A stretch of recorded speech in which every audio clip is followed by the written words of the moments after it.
thank you that we have energy to even cook healthy food. Lord, I thank you and I pray that you will be with us during this cooking class. In Jesus' name, amen. So did you all get a handout of the recipes? All right, good. So on the first page, you will see tofu yogurt. That's the first page. Then on the second page, you will see on sausages. You all see the on sausages, right? Let me use this one. Then you will see on the third page, cashew dill dressing, all right? Then you will see on the fourth page, Lisa walnut milk. On the fifth page, red lentil dal. Sixth page, lemon cream pie. And seventh page, crumble nut crust. All right? Now, they are mixed up. But as we go along, I'll tell you what page to turn on, okay? So first, we'll be starting with the dessert. And that will be page 6 and 7. I'm starting with the dessert because the dessert needs to cool down and it needs to settle. But thankfully, we did one last night, so you guys will see how it's supposed to settle, okay? Firstly, it's very important to learn how to do healthy desserts. Why is it important to learn how to do healthy desserts? You're not going to use sugar. Well, all right, we're not going to use processed sugar. What else? Because we like desserts. Because we like desserts, exactly. So, the desserts that we have now is highly processed, all right? They are high in sugar, as he just said. They are high in saturated fat and high in processed salt. When I say processed salt, that's table salt. And we know that table salt is not good for our blood vessels, all right? And so we want to make desserts that are more nutrient dense. And this here is a nutrient dense dessert that we are going to make because we have a lot of fiber in it. We have nuts. We don't have the processed salt, and we're using honey. Okay? So I need a volunteer. Who wants to volunteer to do the... So I need 6 volunteers today. Actually, 7 volunteers. Who wants to be the first volunteer for the crumble nut crust? All right, so one of you guys will do the crumble nut, and you will do the pie filling. All right, so you could come up first. No, she could come first. Yeah.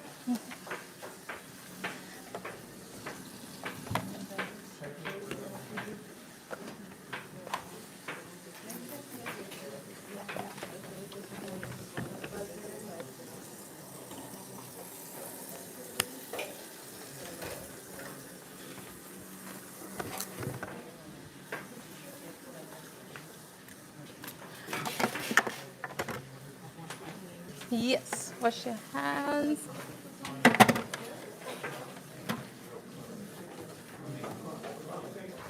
All right, so as she gets ready, we want to keep in our minds that these processed desserts that we have, they are high in additives, as I just said, high in processed sugar, high in salt, high in saturated fat.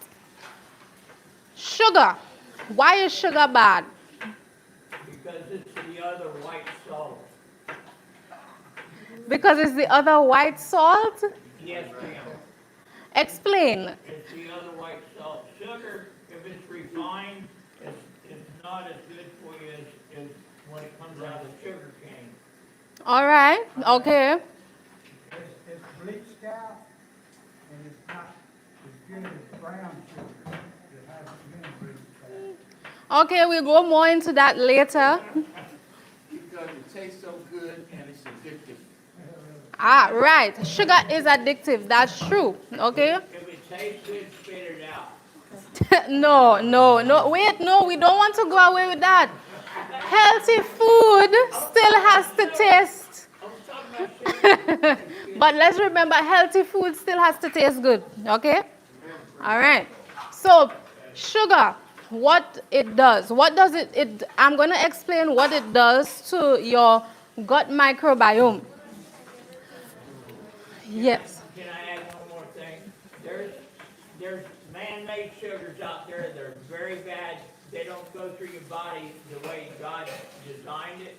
A lot of them go to your head. They bypass your kidney and liver and make the fructose or whatever. You know what I'm saying? From a beet or whatever it is. And it's not good. Thank you. Thank you, Mr. JP. All right. So, sugar, how does it affect your microbiome? It actually increases the amount of bad bacteria you have in your gut. Because that bad bacteria tends to feed on the sugar. While healthy gut bacteria, it loves to feed on something we know called fiber. All right? And most of these processed foods, they are very low in fiber. All right? And high in sugar. So you just imagine what's going on in your gut when you have food low in fiber and high in sugar. You have gut dysbiosis going on there where you have more bad gut bacteria, less healthy gut bacteria. And when you have less healthy gut bacteria, you do not get something called short-chain fatty acids, all right, which is needed to keep your gut cells intact. And Justin would have covered part of that yesterday. Also, you need these short-chain fatty acids to help with the production of certain neurotransmitters. Neurotransmitters are chemicals that help your brain function properly. And interestingly, 90% of serotonin, which is the neurotransmitter that helps us to have a good mood, is found in your gut. So imagine if you're not getting enough fiber and you're not getting good sugar in your system. Imagine what's going on there with your gut and your brain. So that's why it's important that we use better sources of sugar. And this is where we come in with our honey. So I want you to put on your head net and your gloves. Honey. Honey is very nutrient dense. It is anti-inflammatory. It has a lot of antioxidants. And then we have maple syrup, which is not as processed as the other sugars that they are coming up with now. Maple syrup is also very nutrient dense with a lot of antioxidants, and it is also anti-inflammatory. Now, a lot of people may ask me about agave. Agave is high in fructose. 70% of it is fructose. And that fructose is processed in the liver. So imagine having agave over time. These things cause things like fatty liver, all right? Just like how things like soda pop with a lot of sugar could cause fatty liver later on. The same thing with agave. It's also highly processed, so it acts like sugar, all right? So you want to be careful with those things. And I will recommend, and this is what we use in the diet kitchen at Wildwood, we only use things like the honey, the maple syrup, and date sugar, all right? Those are the only things we use. Date sugar. Another good sweetener is monk fruit sweeteners, okay? That's another good sweetener. So let's start our dessert. That was just a little thing to let us know why we are making healthier desserts. What about stevia? Stevia is very controversial, all right? Very, very controversial. I personally have not done the research on it, so I just don't want to tell you, but we don't use it at the Dad Kitchen in Wildwood because of how controversial it is. All right? But maybe I could pass on some information to you guys through Nelly later on when I delve into it. All right? So let us start. So for your crumble crust, you need, and we are going to be doubling the recipe today so that it could fit in this. If you're doing one recipe, you maybe could put it in a round pie pan. So today, we are going to add 1 cup of unsweetened coconuts to our food processor. This is the unsweetened coconut. Okay. You add the food processor is here. Oh, it's all measured. Yeah, everything is measured already. So 1 cup of the unsweetened coconut. Then we have 1 cup of raw almonds. You will have just one recipe in your thing. 1.5 cups of quick oats. Quick oats.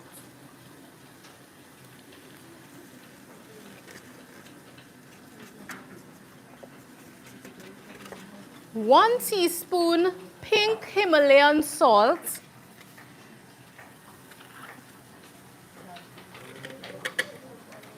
And then 1/4 cup honey. So why am I emphasizing pink Himalayan salt? Our table salt has 2 components, sodium and chloride. These things tend to harden our arteries. But things like Himalayan salt, let me give you a spatula, and things like Celtic salt, they have much more minerals that are good for your, let's say, even your blood pressure. So for example, Celtic salt has about 80 minerals. It has magnesium, potassium, all of those minerals that help to balance off your blood pressure. So if you have high blood pressure, please stay off table salt. And table salt is found in a lot of processed foods. Unless the nutrition fact label tells you specifically sea salt, it's table salt you're dealing with. All right? So take that into consideration when you have high blood pressure. So let us put this here. And what's your name? Lauren. Miss Lauren is going to help me process this.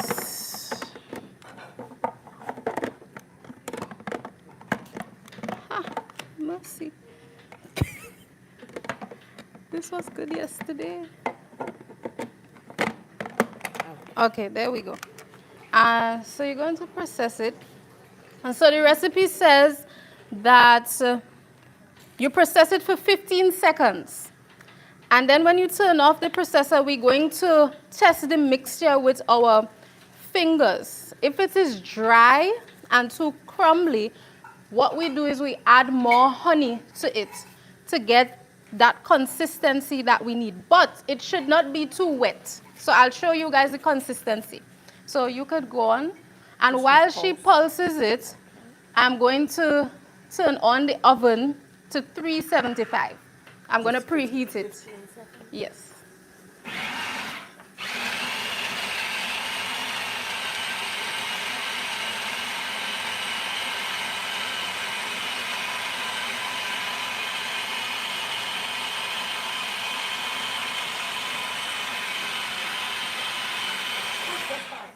For start, oh.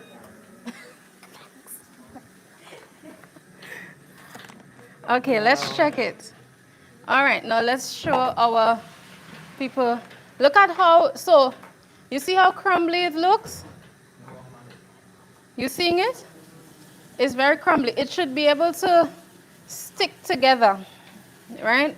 So what we could do is just mix this.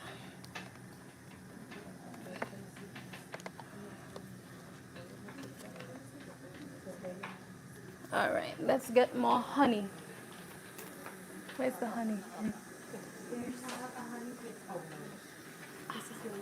I want the one that could pour. It's done? Okay. Liquid that was in the jar, so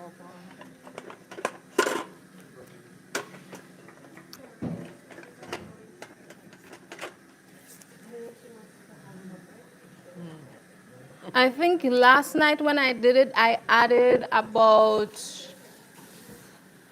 maybe a quarter cup more of honey. This is a different type of honey today. Let's see. So this honey is sold in the Wildwood store.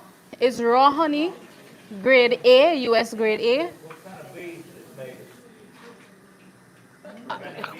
I don't know. I don't know what kind of bee. I don't know, sir.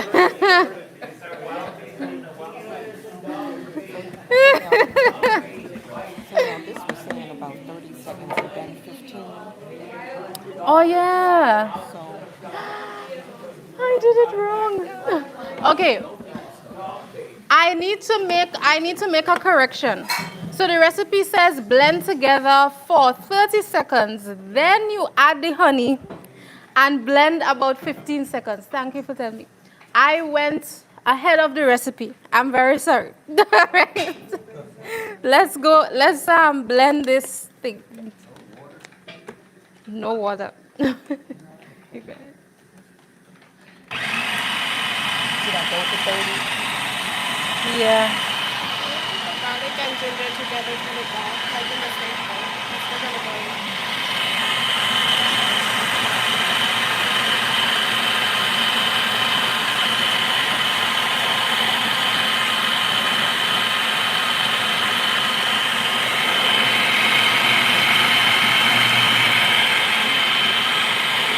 You have to stir it. You have to stir it.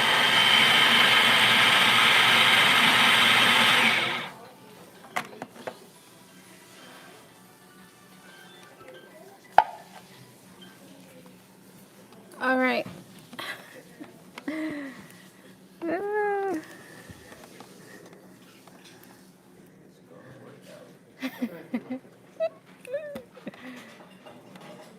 It's still very crumbly. Oh man. Okay, let's see.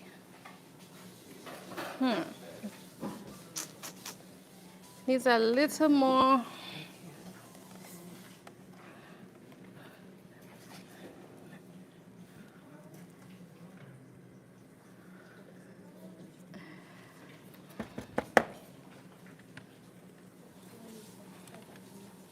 All right, we'll have to add more honey. Okay. So you could add more, please.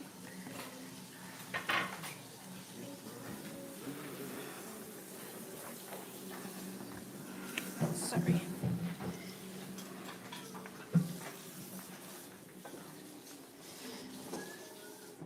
Okay, that's good.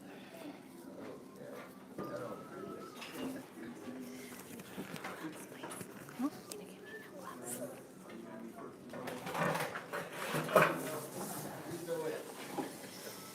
All right, so that's enough honey for today. We won't be adding any more, right? We cannot, no, we really can't add any more.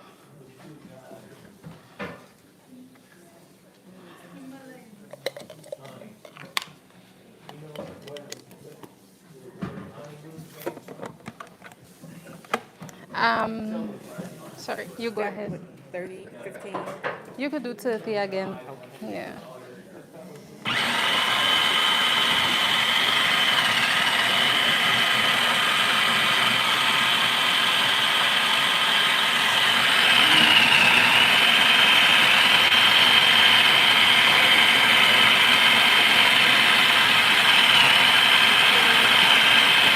Okay, there we go.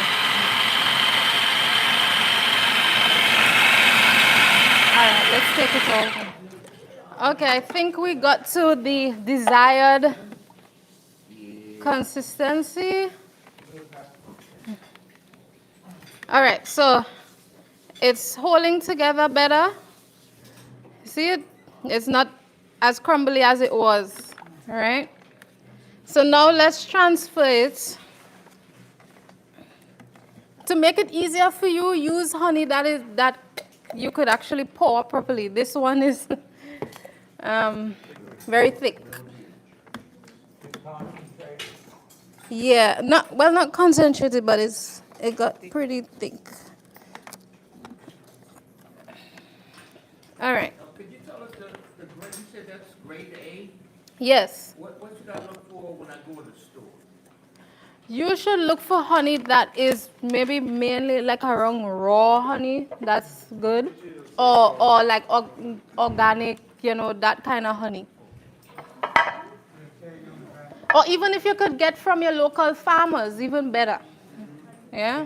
Because Wildwood, we get this, and we also get from local people as well. Yeah? Can I make a comment about honey?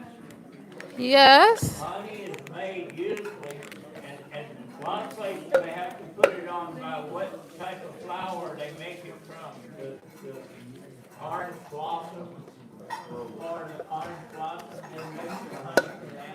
Mr. JP? Mr. JP? Mr. JP, we're not hearing you. I'm not hearing you in front here. I'm not hearing you. Can't hear you. I'm not hearing you. Honey, usually they have to put on the label what Right. it's Bubble made. it up. Yes. We went out and got it from Spread it. clover blossoms.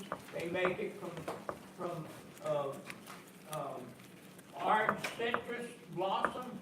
They have to say, usually they have to say where the bee made its honey from. Oh, okay, okay. I never knew that. Thank you for saying that. What you say is it's raw, huh? It's raw, that means it's natural. Yes, It's raw. yes. You want, and some honey, the people tend to add sugar to it. Yeah, some people add sugar to the honey, so you have to be careful. Right? That's why it's always better.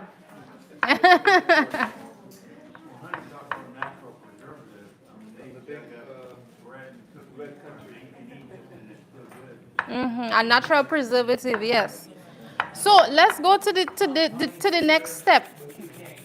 We're going to do the crust. So we're flattening it out in here. To make it easier too, you could maybe put some cling wrap, and so that it wouldn't be as sticky on your fingers. But we don't have time.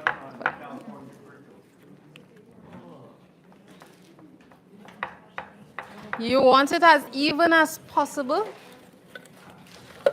Good job, You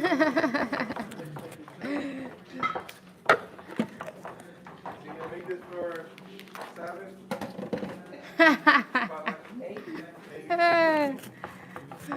Or Raymond's gonna make it? Even better. Oh, there you go. Okay, now we're something there.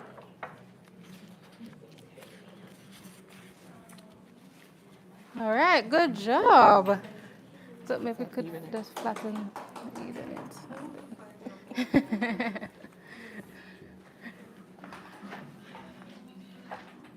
And then now we're going to work on the filling. And then I'll show you guys the one we made last night.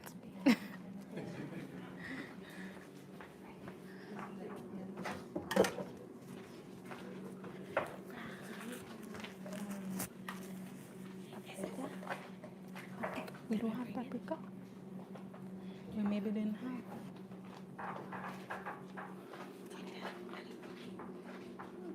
Could just maybe help with washing. Should you try to get it to go up the sides of your dish ordinarily, where it's usually on the I just think on the it's bottom? fine. You could leave it there. All right, so this is the product, okay? And now we're going to pop this into the oven at 375 for 10 minutes. Actually, we'll do it a little more because this is a bit thick.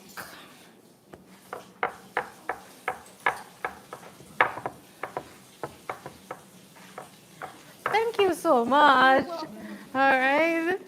Y'all give her a round of applause.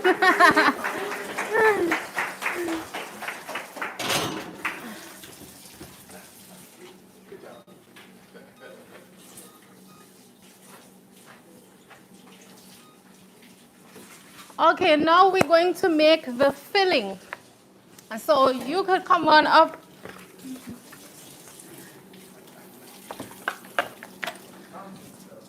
Sorry. He... I was trying to... You could wash your hands, right? Wash your hands. And then you could put the gloves in. I don't have large gloves, I'm sorry.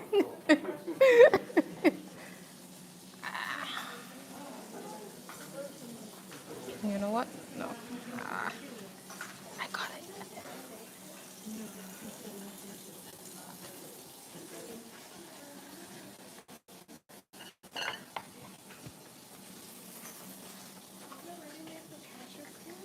Yeah.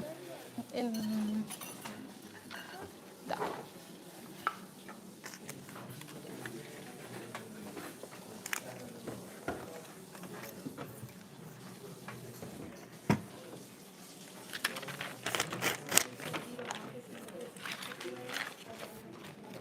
Yeah, we could make one recipe, but this one is for when we started to cook everything.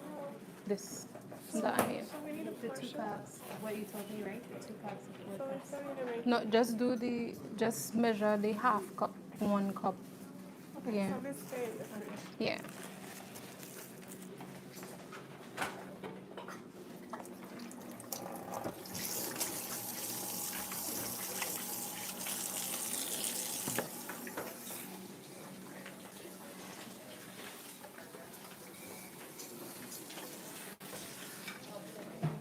I'm looking for, there was a pot that I put there. I put a saucepan.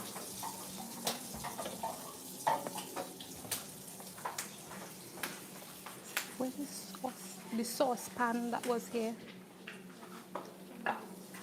Oh, thanks.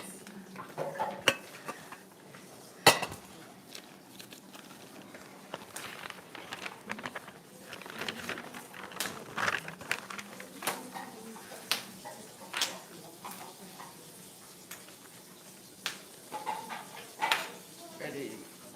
All right, so now we're going to make the filling for the crust that we just did. So in this one, again, we are doubling the recipe. We have half cup cornstarch,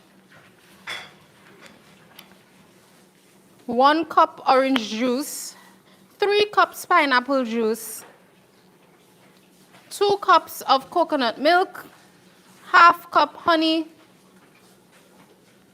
1/4 cup lemon juice.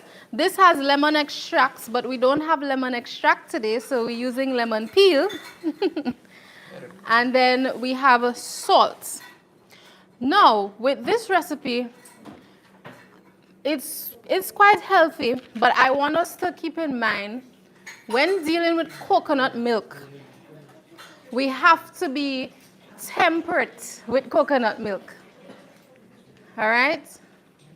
We have to be temperate with coconut milk. Coconut milk is high in calories, right? It's also high in saturated fat. However, God has given us coconut, right? It's plant-based, and not many studies yet, but some studies show that coconut helps in decreasing triglycerides and also increasing your HDL, which is your good cholesterol, all right? Some studies show that. However, it still has saturated fat.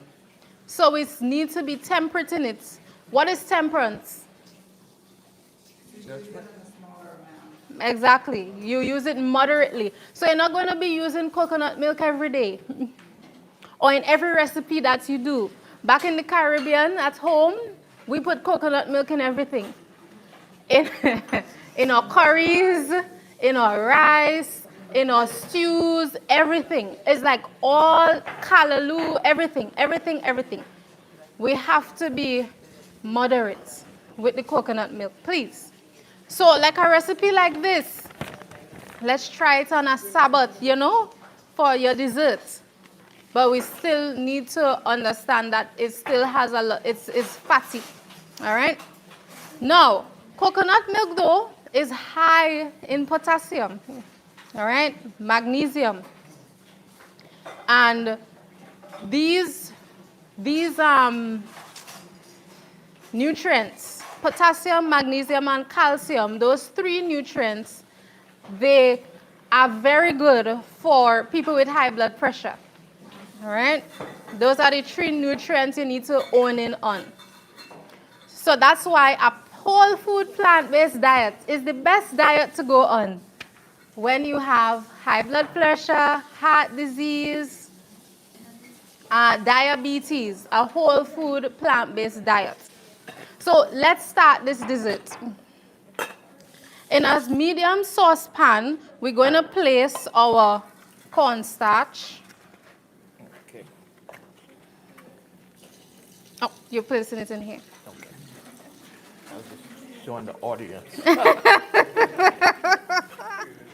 Then you're going to put, which one is the orange juice? This one? Oh, that's a lot. This one, Orange juice? this 2 cups, right? 1 cup. Yeah. Okay. Yes. Orange juice.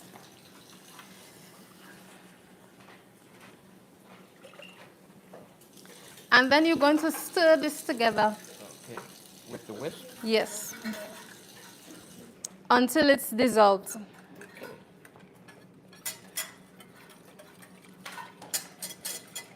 We have a chef here. Both of you all could cook.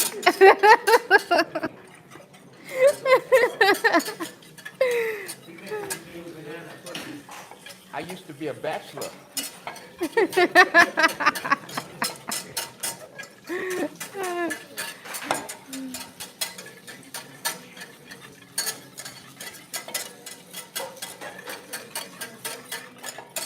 It still has some on the side, on the bottom.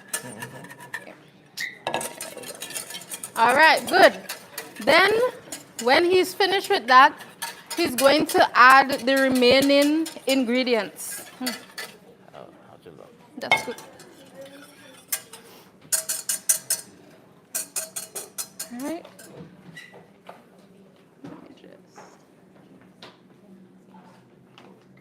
You're going to add the remaining ingredients, which is the pineapple juice. That's the big one? Yes.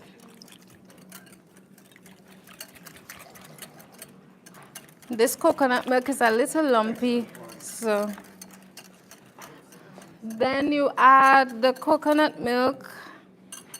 Okay.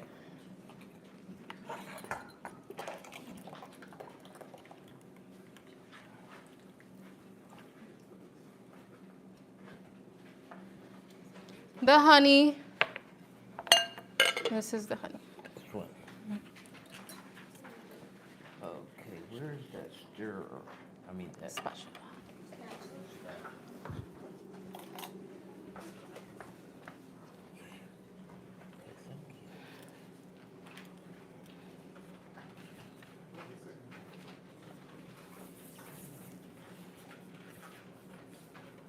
Got to get all the honey out.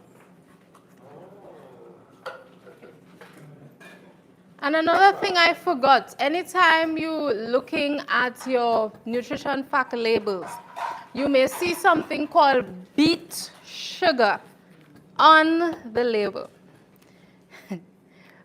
Beet sugar is made from something you would call sugar beets, right?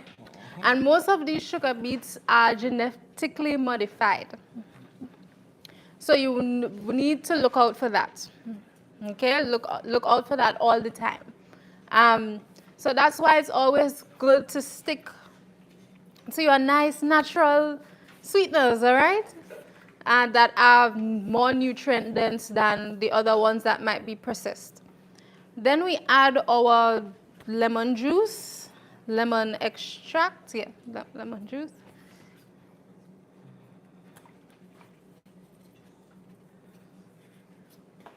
Lemon Oh, peel. lemon peel. And our salt. And pink. Pink Himalayan salt. So that's lemon peel. Yeah. And then you're going to whisk it together. And we're going to bring it to a boil while stirring it constantly until it's thickened. I'll have ask one of my volunteers to help me with that, to just stir the.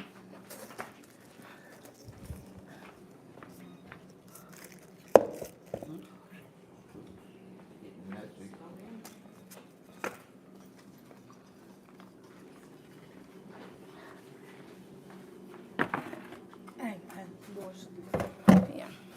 Thank you.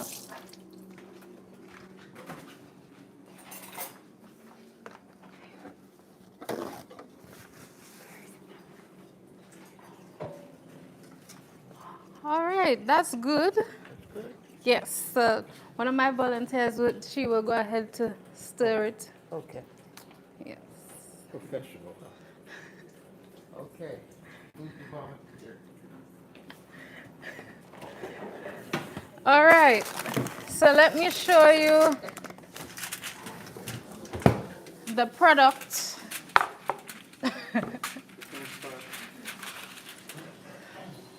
Okay, I did not put it on properly, so it looks a little, but let me show everyone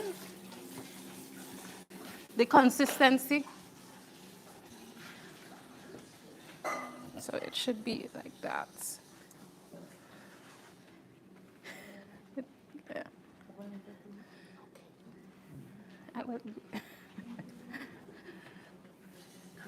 You all are going to get samples. It's alive. It's got molecular structure in it. Very nice. So Jocelyn was the one who did the filling? She did a good job.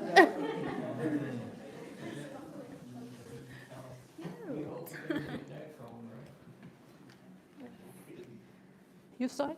Oh, okay.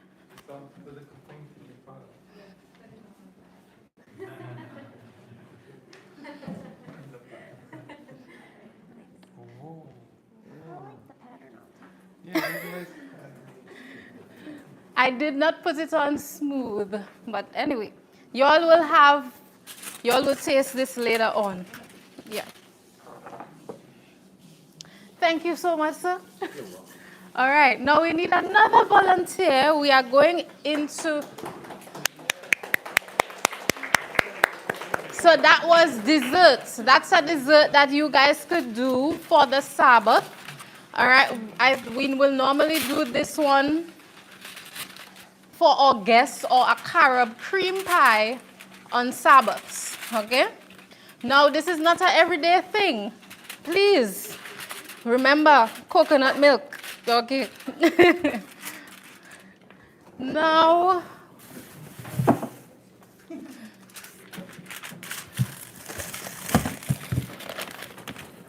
breakfast. Breakfast is the most important meal of the day. Have you ever heard that? You always hear that, right? This is, oh.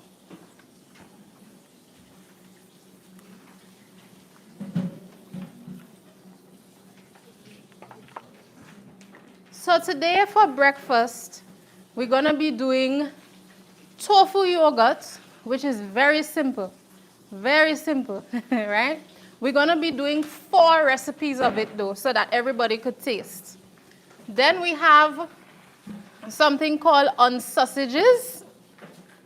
Unsausages, and I will show, we did some last night, so I will show you guys how that came out. Wait, hold on, excuse me. Maybe you whisk it. Whisk it. Yeah. Yeah. I have to keep my eye on that crust.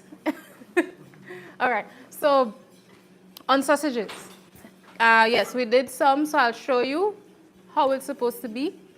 And then we have Lisa's walnut milk. This is a good alternative to dairy. All right, now let's go into this. Breakfast is the most important meal of the day because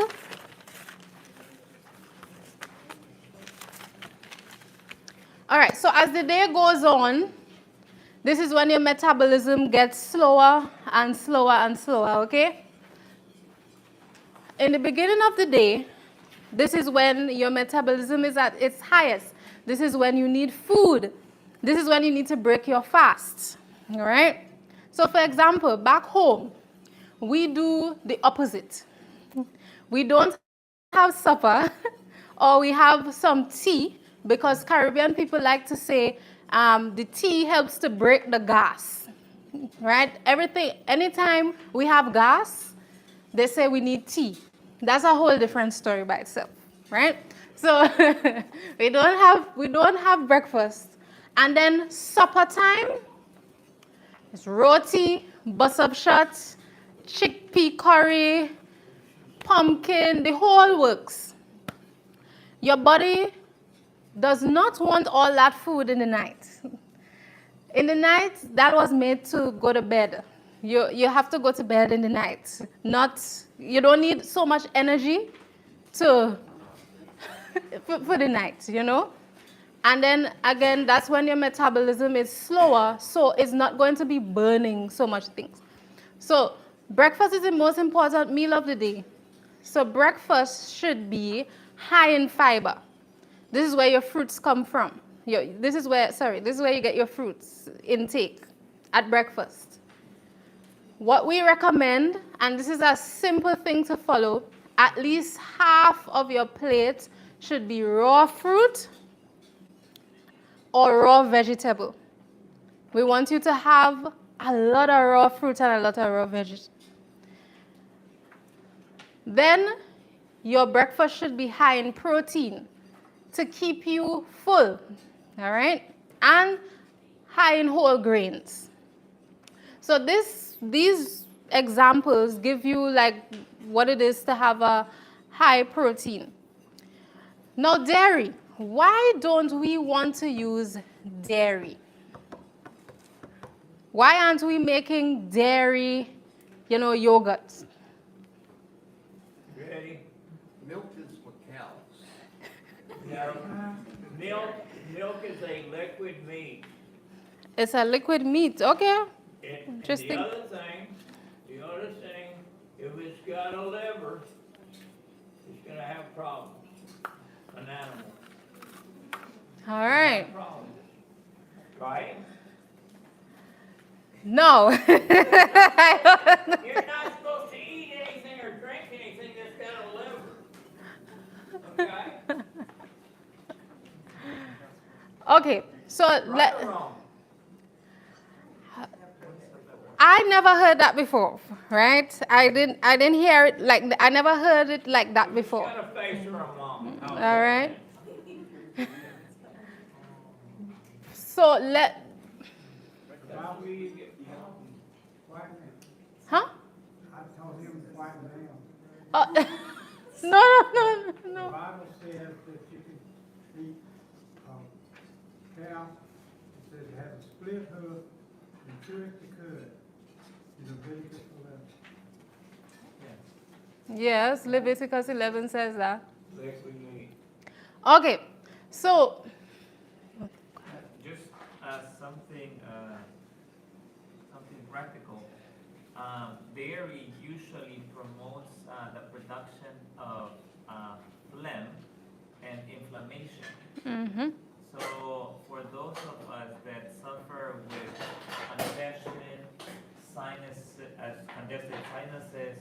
or asthma, or allergies, I still remember I was in the middle of like a big camporee, and all of a sudden I started to have an asthma attack for the first time in my life. I'm grateful that that was the only that has been the only camporee that had a medical staff with all the supplies to actually bring me out from that asthma attack, and they put me an IV and all that. And I came back home to the doctor, the allergy doctor. Now I have been since a little kid with that doctor, and now I am a teenager. And he sees all my poor condition. I'm all sad. My mom is also very concerned. And he asked me, do you really want to get better from your allergies? And to me, it's like a puzzling question. I mean, we have been coming to his office every once in a while to get our, our vaccines and all those things. And I said, yes, I really want to get better. He said, it's very simple.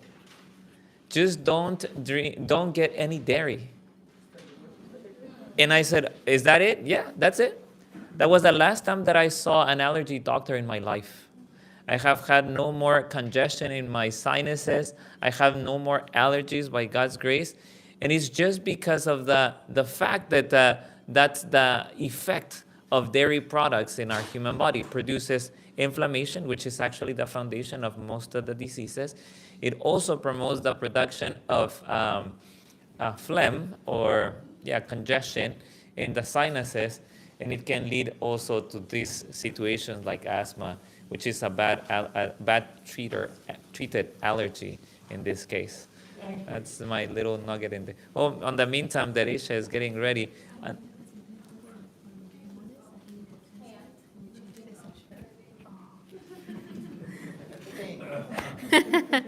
All right, so yeah, we went recently, well, after we got married, right after our honeymoon, instead of going home, we went to do a mission trip in Florida to another church. And there was this guy he was a veteran and he had been exposed to asbestos. So his lungs were very damaged. He was on oxygen the whole time, and he was coughing like every 3 seconds probably. He needed a lung transplant, but because he wasn't eating, he didn't qualify unless he gained some weight. But he's like, every time I try to eat, I feel like I'm gonna choke. So they did a PEG tube. They were feeding him through that tube, and they were feeding him Ensure, which is the most common thing that they use to feed patients through the PEG tube. And that obviously has dairy and sugar. So we spoke to him and we figured out there's a formula that's non-dairy. So he decided to change the formula. And they ordered it, he tried it, and his cough and his lung function improved to the point where he was able to gain weight. And recently they told us that he was able to get his lung transplant just because of that small change. And the doctors, the VA, they were so impressed that they made it so that the insurance could also cover for that dairy-free formula. So it's very interesting what a small change in diet can do. Sometimes we think, oh, it's just a simple thing. But how big of an impact it has done in this patient who really needed a transplant in order for him to survive. And in my life, I hope that it may be a wonderful blessing for you and your life and in your future health. Thank you. You know what's interesting? Why doesn't the medical establishment in the U.S. advise us against milk products? Well, that and also you have to be aware that as Dr. Yes. Ella would say it, we go ahead of science because we have received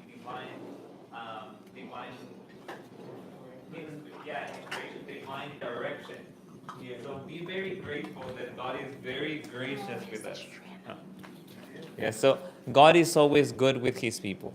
And, it's always good to look into science and never try to make the Bible adapt to science, but always interpret science on the lens of prophetic guidance.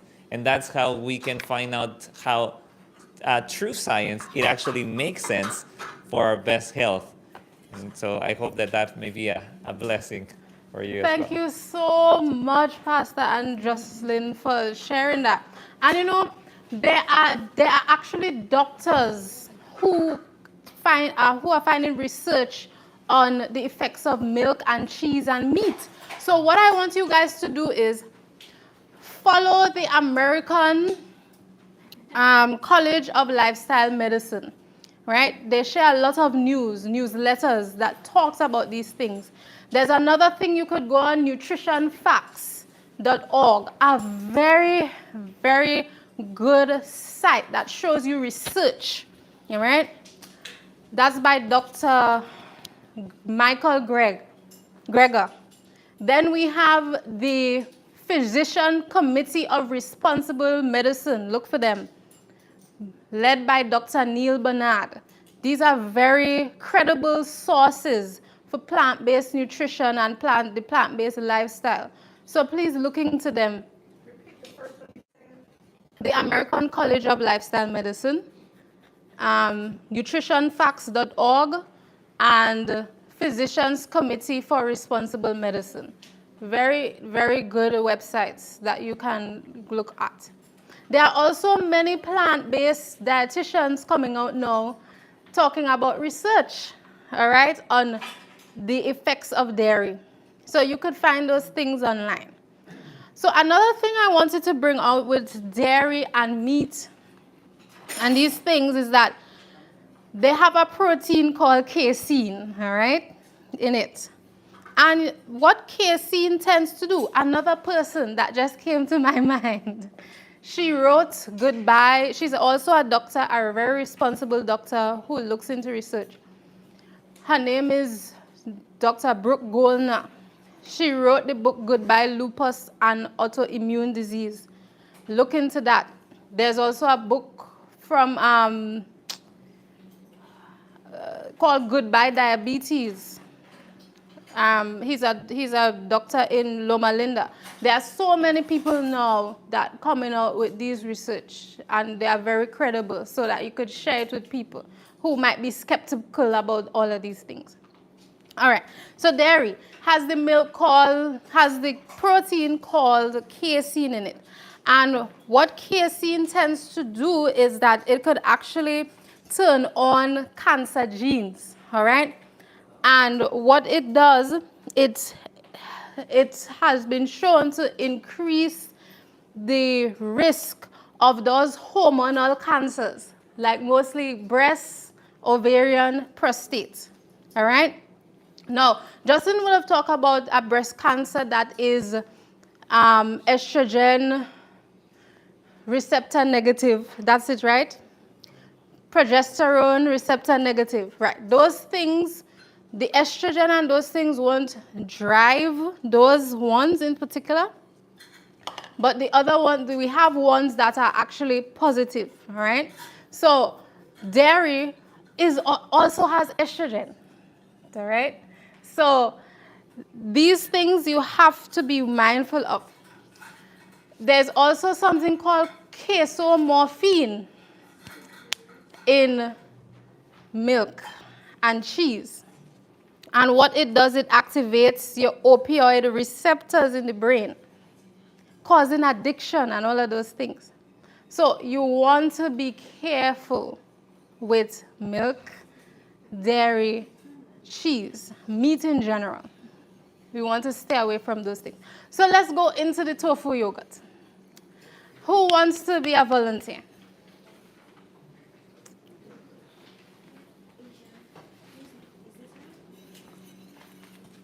Yes, that's good. Thanks. Nobody wants to volunteer to do an easy recipe? All right, come on.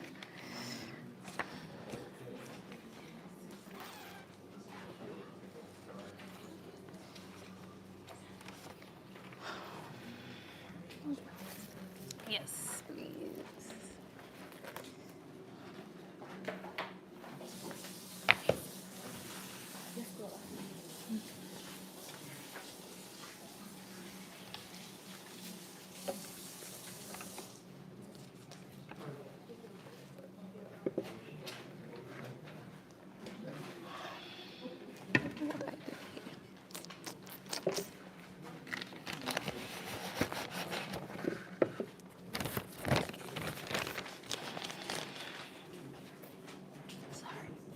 you could put on your gloves and then.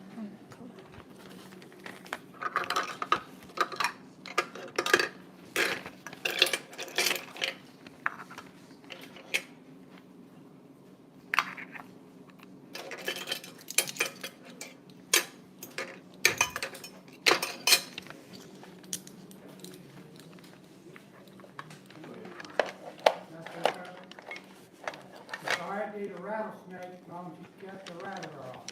I'm being funny.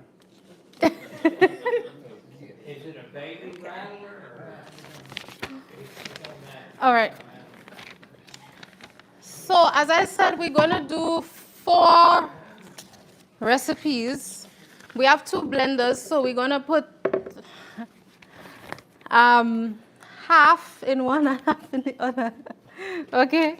So when we do 4 let's do 2 recipes first in one blender. So we will have 2/3 of the cashews going in. This is 2/3. So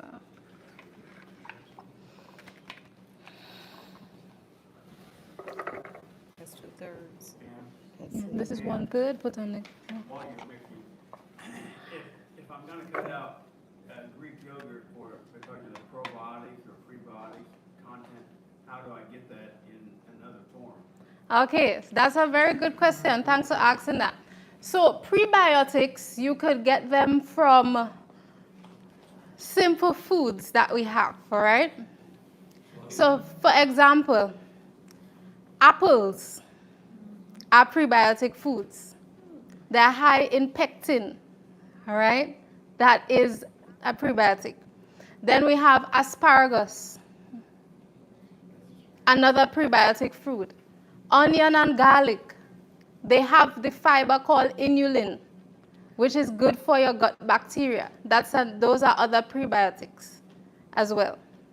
So you could increase those things in your diet to get the prebiotic effects that you need.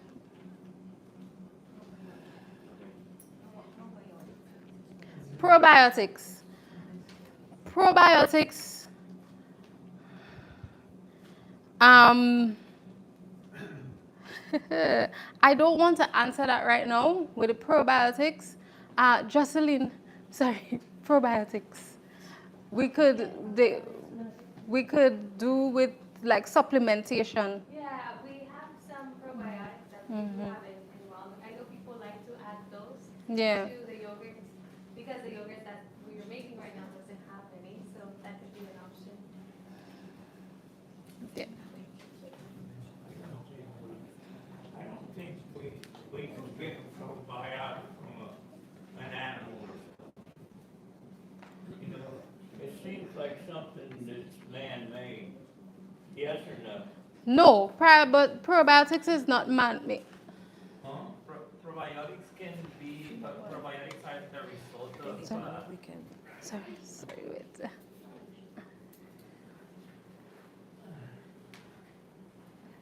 I hate so stuff. the probiotics is something that is produced in the gut. And it is produced by actually the prebiotics. Now, prebiotics are found in your leafy greens, as Aisha was explaining. So, yes. So what I'm explaining is that the prebiotics are the leafy greens that you eat, and in turn, your gut produces the probiotics. So the important thing for us is to eat leafy greens, which are designed for us to eat, right? And that way, our body is receiving the fuel to produce the probiotics that our body needs. Sometimes we want to supplement with things that our body is ready to make, right? Like when many a times we want to supplement always with vitamin D, for example. But vitamin D, we receive it as we expose ourselves to the sun. Our body has the ability to produce vitamin B for our body in the exposure of the sun, and the adipose tissue or the fat tissue beneath our skin produces, in a very interesting process, the vitamin D that our body needs by exposing ourselves outside. Just remember, many of the things that we think that we need to supplement ourselves with, they have already been created by God. Now, if there is a deficiency, then you need to consult that with the doctor, and they will give you instructions on how to supplement because you have a deficiency. While you don't have a deficiency, eat your prebiotics, your leafy greens, so that in turn your gut will produce the probiotics that your body needs. That would be this. Thank you so much. After the day, we'll keep the doctor away. Amen. Amen. So glad I don't have to eat that unborn armadillo anymore. Now that I'm the What song is this one? This one is. You know that, right?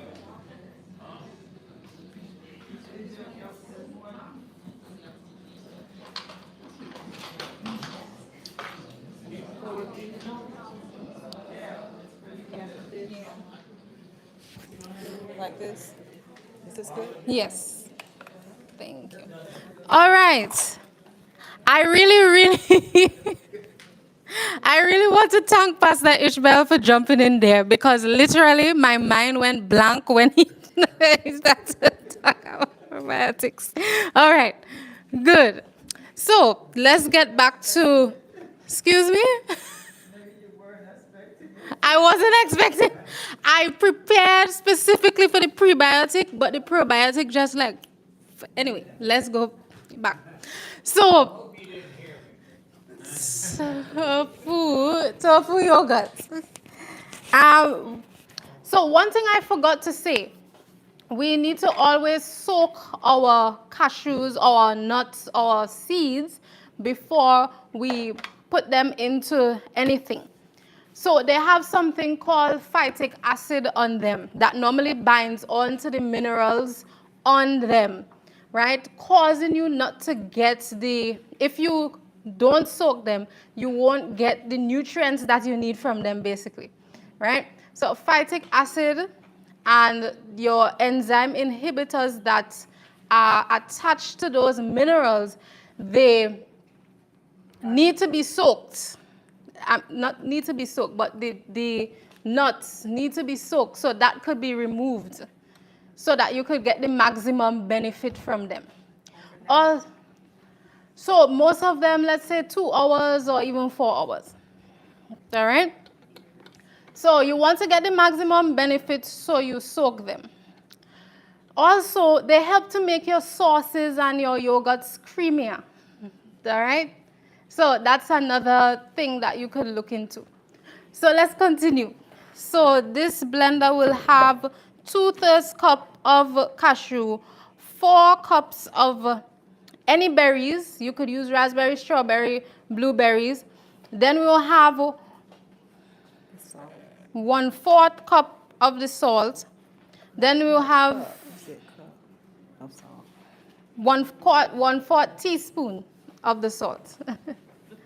And then we will have 2 tablespoons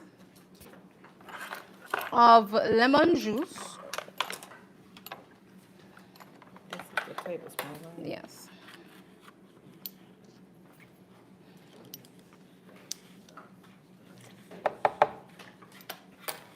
Then we will have 10 tablespoons of honey.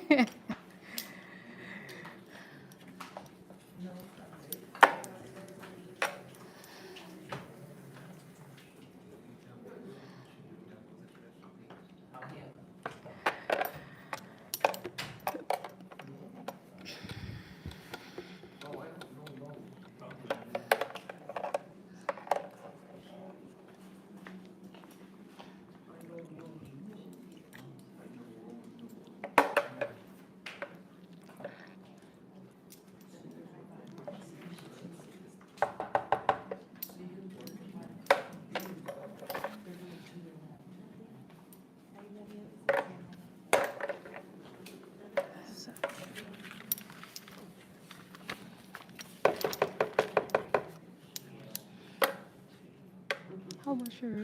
This is 7.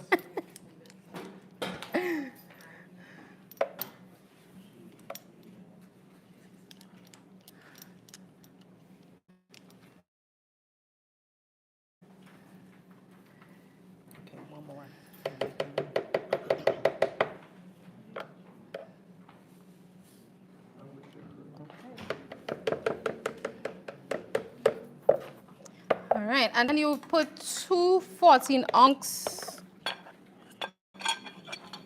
of the tofu. I don't know, I should have done this better, but anyway.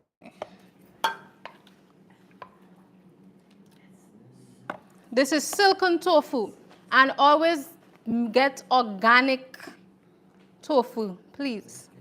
All right, organic tofu. Is this the vanilla? This is a silken one. Silken, yeah, soft, yeah. But it will say silken. Yeah, it will say silken on it. 1 teaspoon of vanilla. Put 2, yeah. So, and 2 teaspoons of vanilla. This is the teaspoon, right? Yes. Okay. And we're going to blend that up. Now we're going to put the rest in here.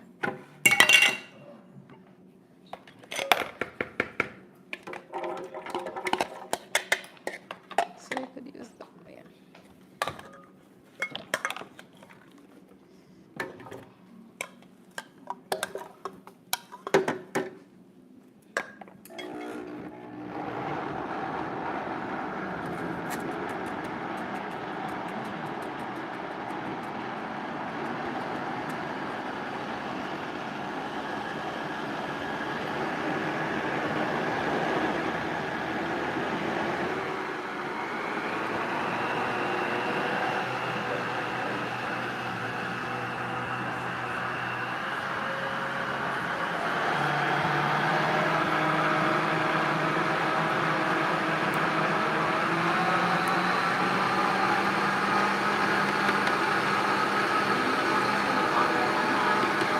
Yeah, turn it on high.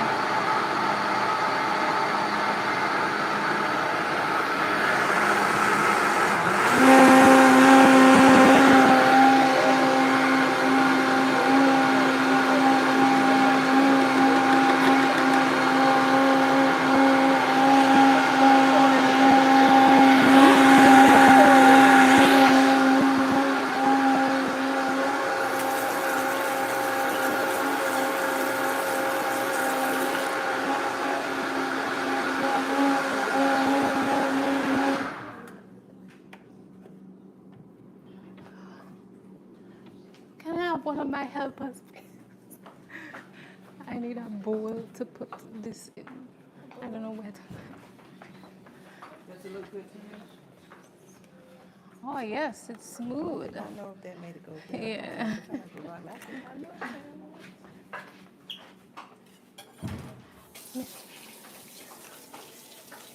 You just pour this on the, yeah.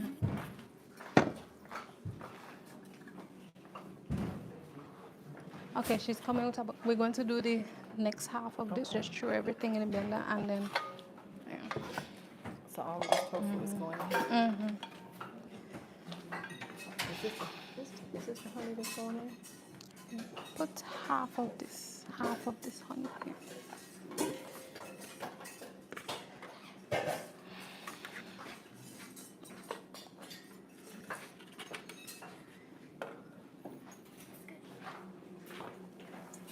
All right, so I'm going to show you guys then we're going to put it in the refrigerator for about an hour, and it should get thicker, all right?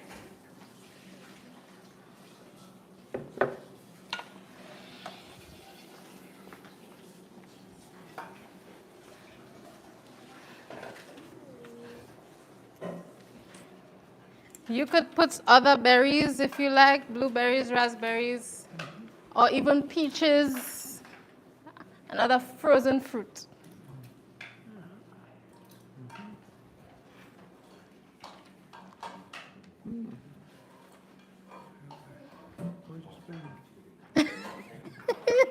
You'll get some later.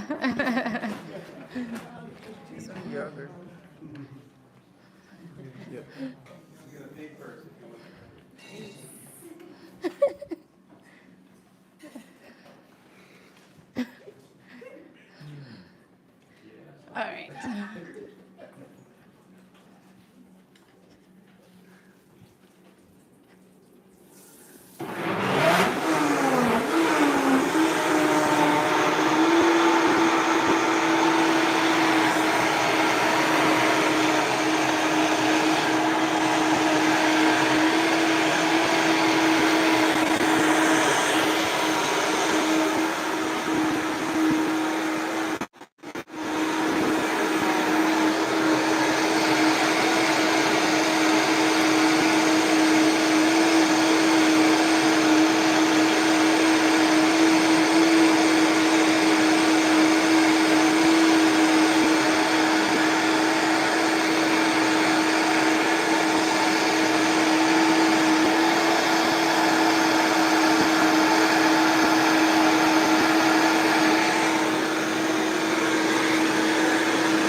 This one looks a little watery.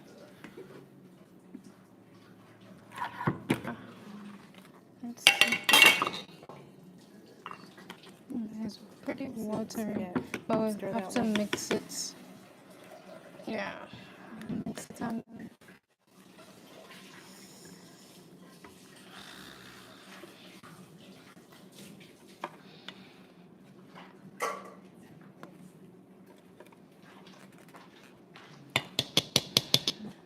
okay.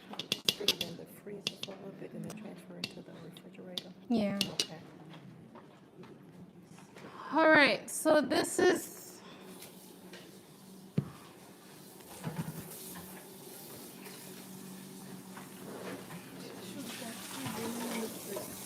Yeah, we're gonna put it in the freezer. So the one that I just showed you, that should be the consistency, right? This one was a little watery. That's the second mixture. So we're gonna just leave it in the fridge and in the refrigerator, and just leave it to get a little thick. All right.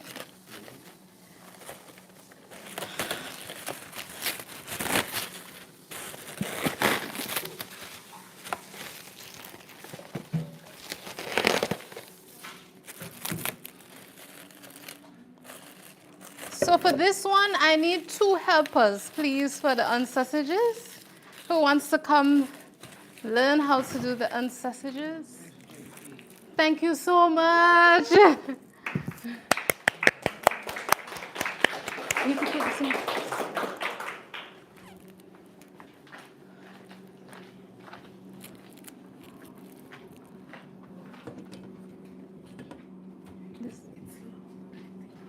You can leave it out.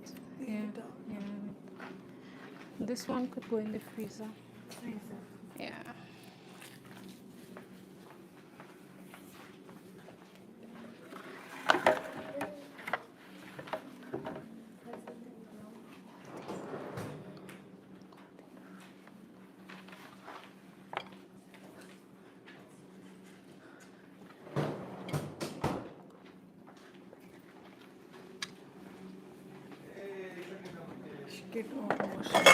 Yeah, she will wash up.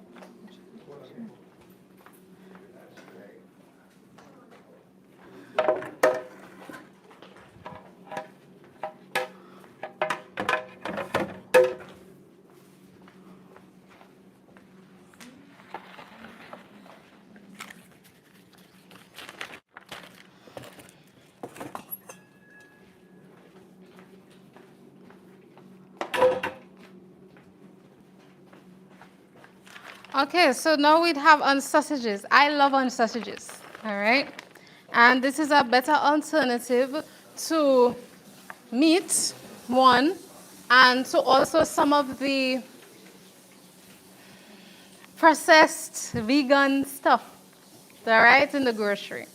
So there's a presentation that I'll normally do with the guests that goes through those type of meats, all right, like the Morning Star meats and the Beyond meat and the Loma Linda meats. These meats are very, very processed. They have, yes. And expensive, yes. All right? But I could share with you guys some alternatives that we share with them. There are things like Dr. Prager's that you can use on your transition. All right? There are other things like Amy's. Amy's is a good brand that you can look into because they have authentic stuff. So for example, whenever you're reading your nutrition fact labels, the first thing that you see on the first ingredient that you see, that is what it is mainly made up of. So if you see that something is mainly made up of soy protein concentrate or soy protein isolate, you know that's something that's processed at the start. If you just see salt on it, that means it's processed salt. If they have sea salt, that means it's the salt that's good for you, all right? Also, if you see something with just canola oil on it, canola oil is highly processed. Highly, highly, highly. What some of these manufacturers do is they even add a chemical called hexane to it to get more out of the canola oil and all of those other seed oils. So we have to be careful with seed oils. It's always better to stay with your extra virgin olive oil and your extra virgin coconut oils. Extra virgin olive oil, cold pressed. First, Cold pressed. and it's better to say first, which is the first. Yes, which is the extract. first extract, right? Which is cold pressed. And then cold pressed coconut oil. These are the better oils to use than the seed oils. Now, in some things, you will see exprella pressed canola oil. That means they didn't use the chemical hexane to get stuff out of it, but it still went through some pressure. And when you put pressure to oil or heat to oil, it changes the composition of the oil. It changes the nutritional value of the oil. Antioxidants are lost during those processes. So that's why, as she said, the first press is always the better press. So that's what you're going to look for. What about grape oil? Is it cold pressed? We need to look for oils that are more cold pressed, right? Because we don't want to have oils going through heat. Then the nutrition profile changes, the structure changes, and when the structure of oils change, that's how trans fats are formed. So we need to be very, very careful. That's why even at Wildwood, we do not heat oil in the diet kitchen. What we will do is we saute vegetables in water. No, that sounds weird, all right? But trust me, your taste buds will get accustomed to it over time. It will. All right? So that's just a disclaimer about oils. Okay? Good. So let's do the on sausages.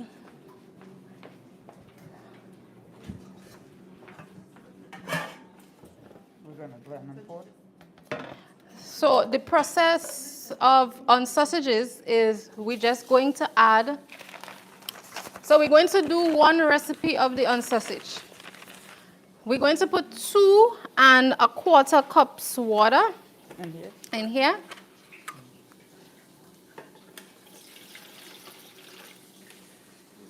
We're going to put Bragg's aminos. with, this by itself, Oh, that has oil. oil in it. So you see there, the oil is optional, right? Then we have garlic powder, This one. onion powder, nutritional yeast. Ooh. To mix this up with. Pour this one. Yes. Nutritional yeast, dried sage,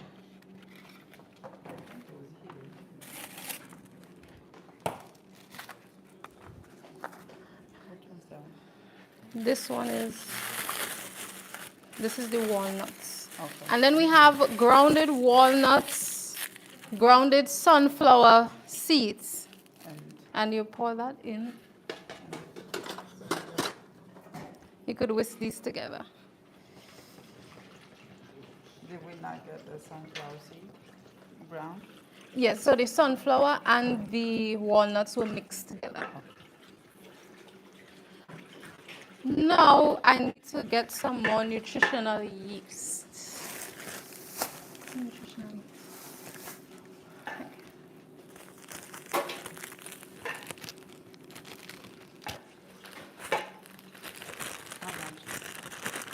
So we use 1 1/2 tablespoon of nutritional yeast.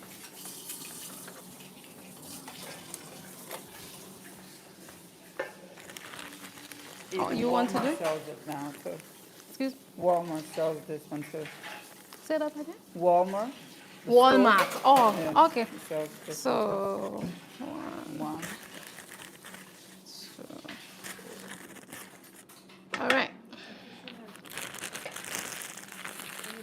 Now, I wanted to say something about the sage. If you do not like sage, the taste of sage, put half of what the recipe is calling for, okay? I remember making this once with the 2 teaspoons it's calling for, and it was too strong for me. So if you cannot handle the sage, put half of what the recipe is calling for. Or substitute. Burning sage, are you allergic to eating sage? Substitute. Say that again? If burning sage, if I'm allergic to. The burning am I sage. allergic to eating it? Yes, yes. So yeah, you have to stay away from the Substitute. sage. Or you could substitute it. You maybe could try thyme in it or oregano and see how that goes. Yeah? Or even parsley. Parsley might be better. Parsley. Mm-hmm. Or cilantro. You said cilantro, right? Yeah. Whichever herbs they prefer. So try those herbs. All right? Okay. So what we're going to do now is we're going to put this mixture on the stove. We're going to let it boil. Okay. And after it boils, we're going to add the quick oats to it. Okay. So I need another volunteer to do this part. Yes, to be in the kitchen. Or do you want to stay in the kitchen? You want to stay? Okay.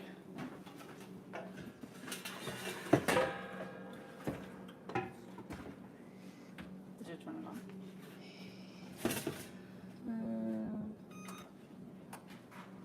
Yeah.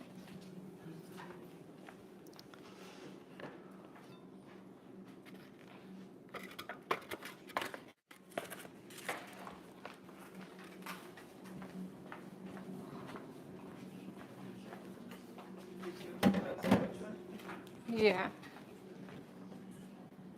It's on. Yes, it's hot. It's heating.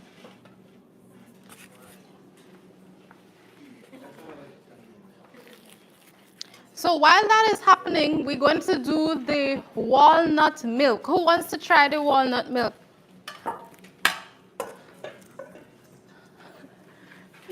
Nobody wants to cook today. What is going on?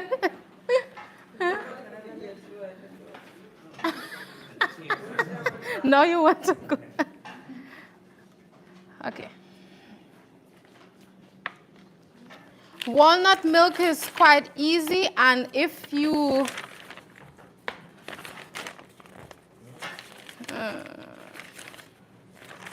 so if you want to get off those store-bought milk, this is a good milk to make.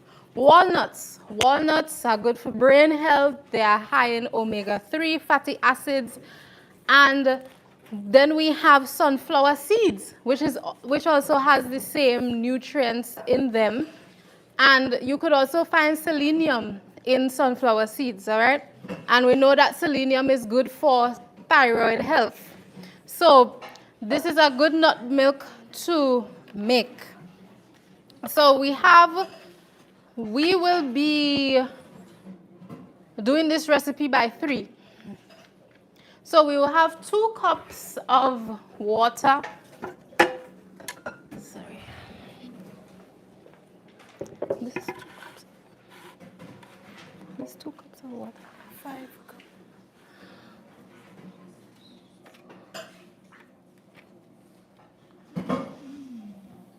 Oh, not 2 cups of water, sorry. So we'll have 12 cups of water. 4 to 5 cups.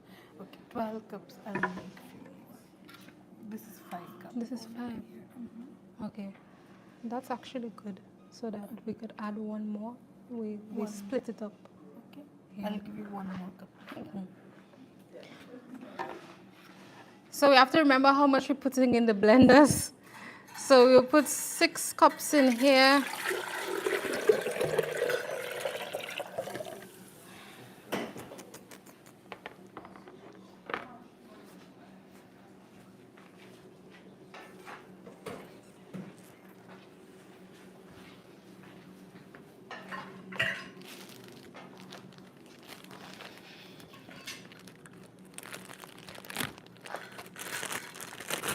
How much is this one? This 2 Okay. Yeah, so 2/3. So Let's figure this out.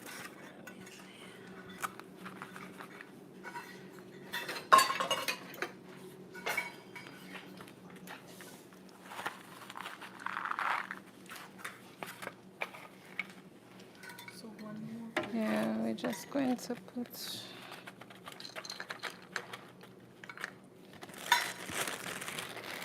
So you could get 6 cups of water to put in this one. Okay.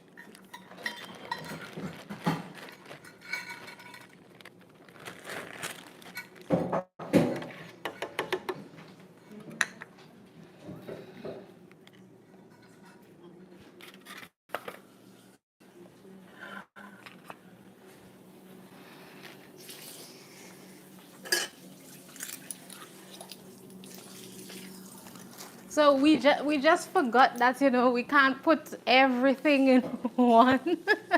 All right, so when you're doing it at home, just follow this recipe and it will give you 10 servings.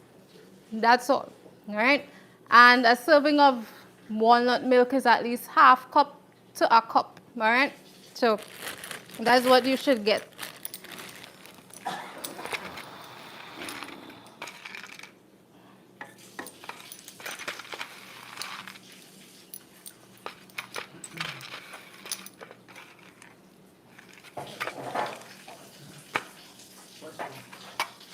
Yes. Can I substitute this walnut milk If you want to add any other milk too, and put it on my cornflakes yeah, cereal? yeah. It substitute the dairy that you used to use.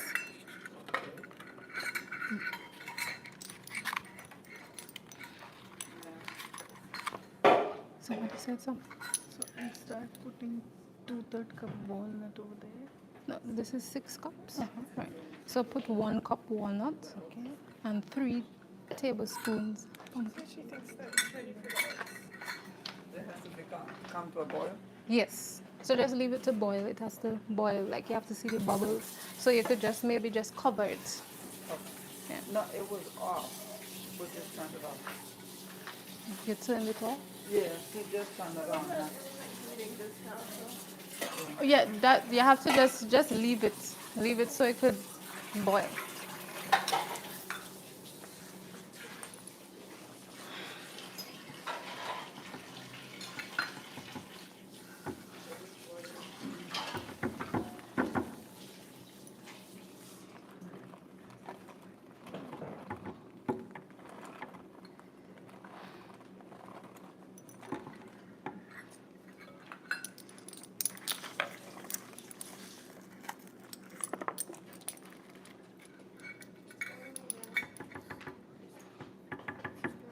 Okay. 1 cup. Yeah, 1 cup. And then Then you add 3 tablespoons of sunflower seeds.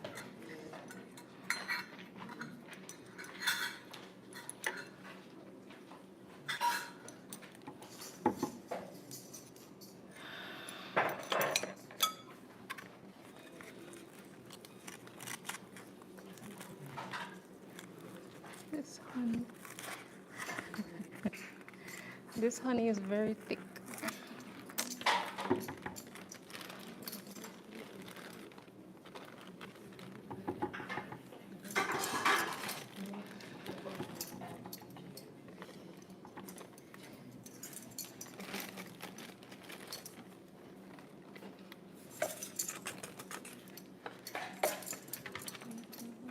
sunflower seed and 2 tablespoons honey.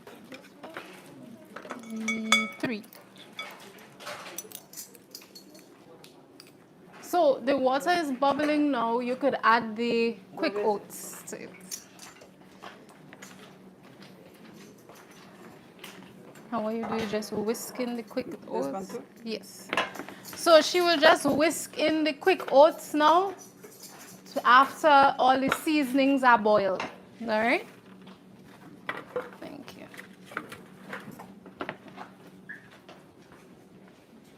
Don't worry, we're almost done. We're almost done. Like Quaker oats, are they gluten-free?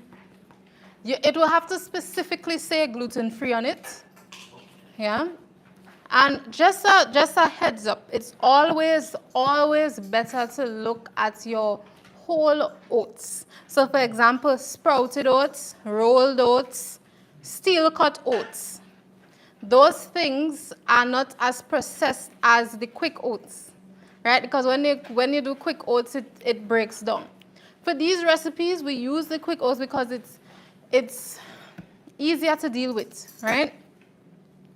But if you want to really use oats, like if you want to use oats for your porridge or your granola, it's always better to use your steel cut or your rolled.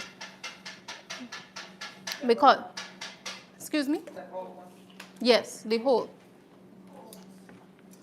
Yeah. 3, 10. What was I doing?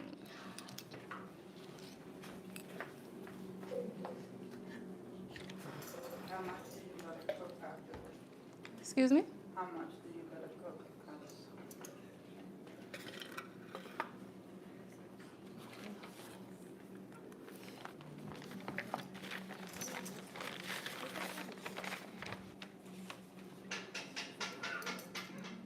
'Cause 'So you let the oats cook for 5 minutes. So sorry, we're doing 2 recipes at the same time, okay? So you cook the oats for 5 minutes. And then now we're doing this. We're blending the thing. You soak in the walnuts? Yes, yes. Always good to soak the walnuts.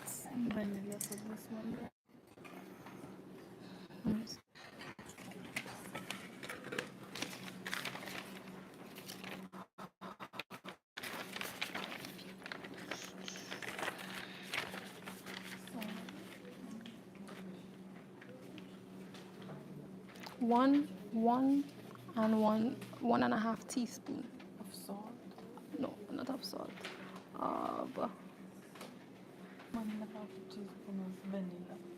yes, vanilla, One. which is this. And then salt, how much is that? That will be done if I put salt.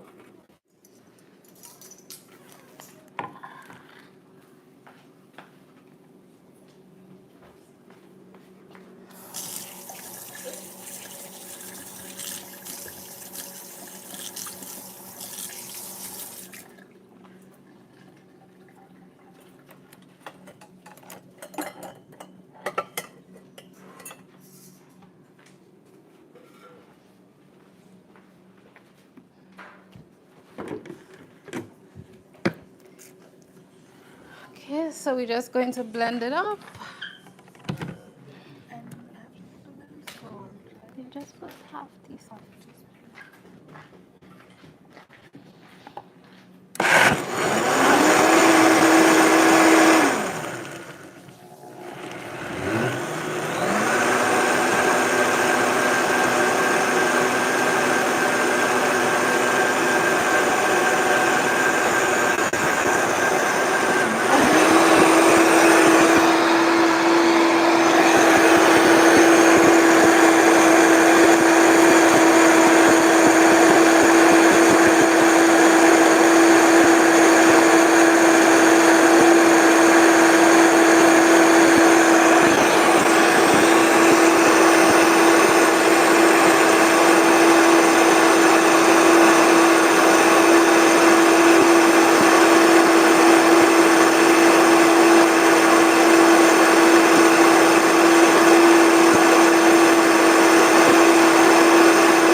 And you blend until it's nice and creamy. Now, this is what the recipe says, all right? Now, because of all the multiplying, I didn't follow that straight through. But when you are home, please, please follow it. So it says, blend together walnuts, pumpkin seeds or sunflower seeds, and 1 cup of water. Add honey, salt, vanilla, and 3 to 4 cups of water. All right, so follow those steps. Blend until creamy and refrigerate. Okay, so this is what this will look like. Do we have any mugs to put it in? Yeah.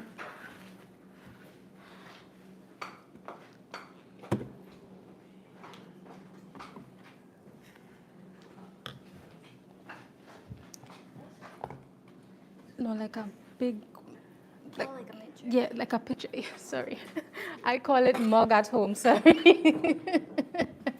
picture. One of those pictures.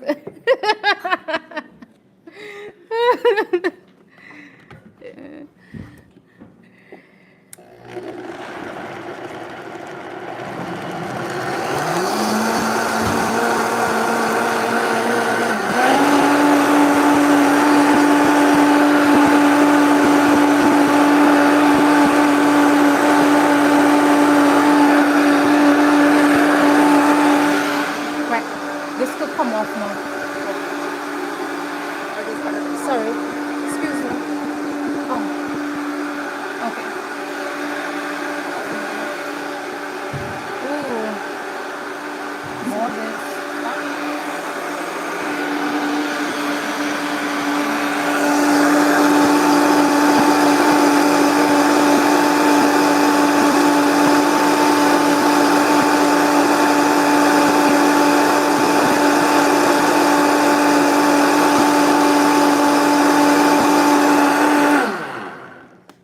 All right.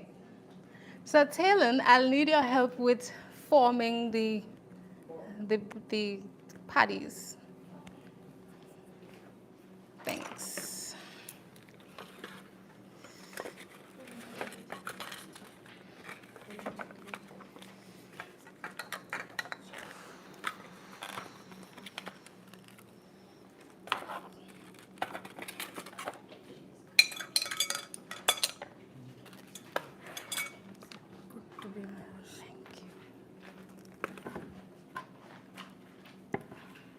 All right, so this is how the milk looks.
So you can show them how to form it. So for the patties, you just put parchment paper, all right? And then so that you don't really have to use any oil. And then you form them. You could use these mason jar molds to make it easier for you.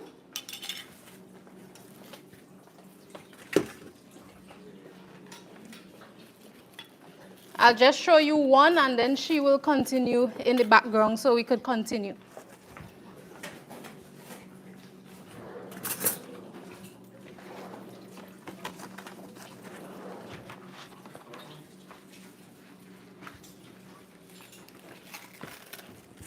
Excuse me. Just you could press it.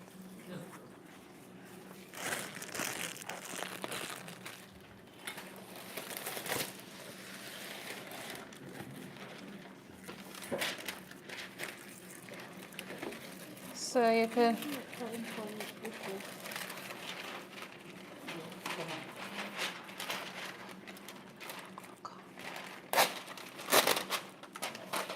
So we have 2 more recipes to go. All right.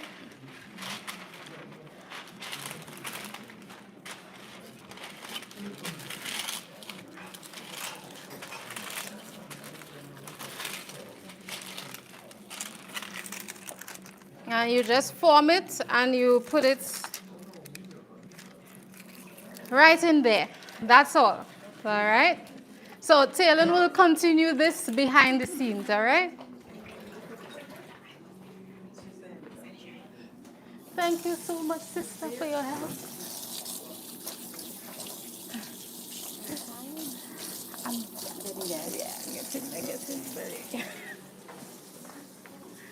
And you preheat your oven. And your oven should be 375 degrees, all right? And you're going to bake it for 15 minutes on each side. That's how we do it.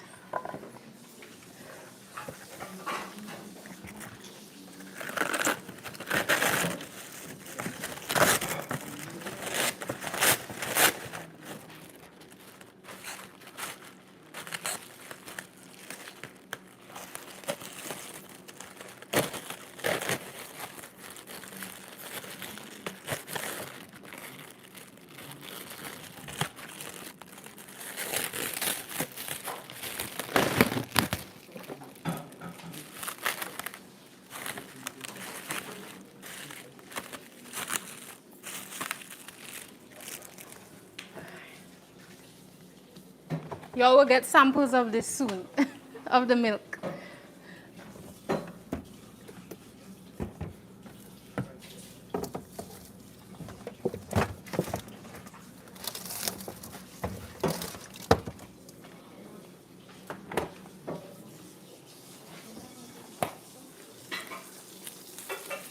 This is how the sausages came out last night. Oh, no, you just warm them up now for breakfast.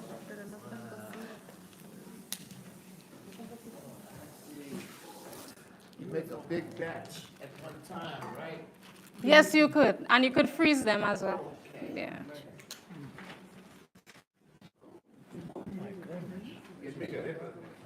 Give us some ideas.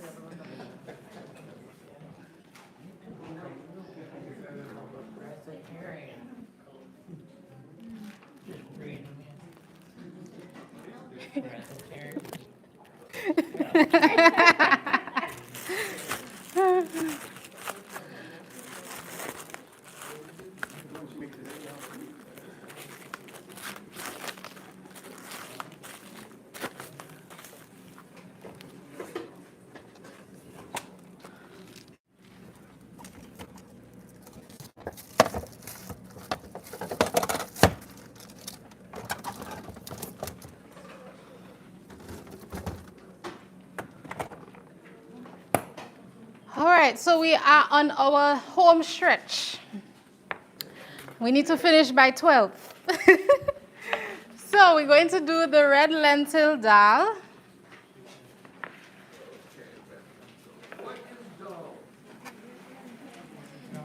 Dal is something Caribbean. Oh, no, let me don't say Caribbean. Something in Indian.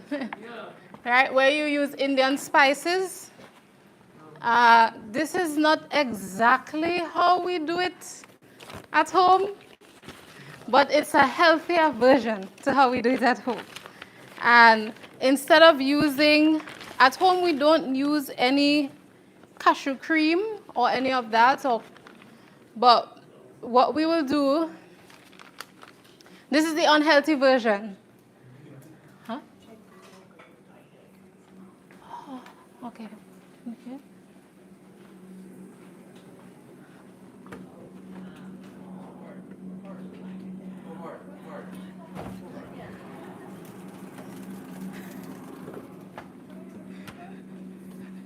The yogurt. That is. Anything? Oh.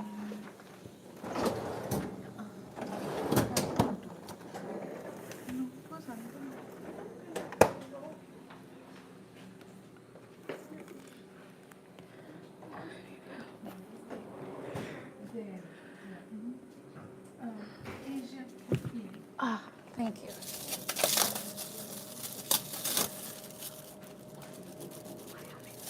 Okay, it's good. You put this in?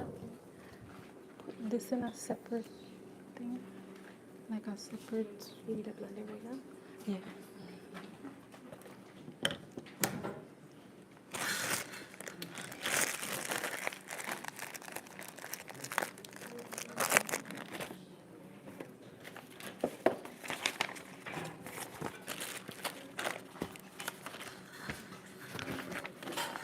Red lentil dal. So I was just explaining how we may make it back in Trinidad.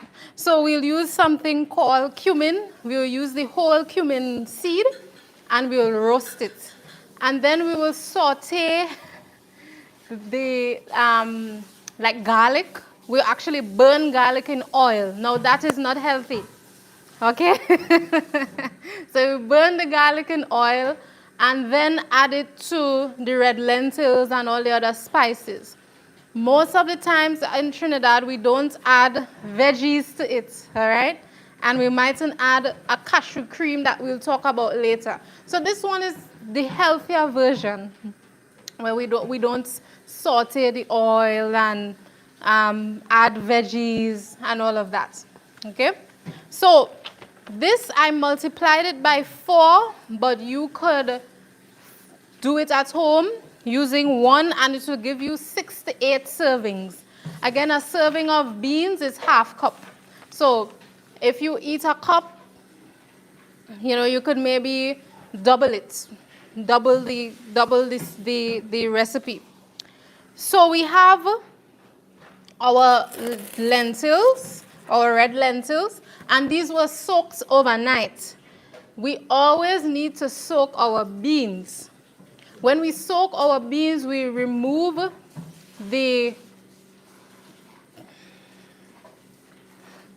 my brain is going blank again. Let me ask God to help me. All right. So when we soak it, it is easily digestible, okay?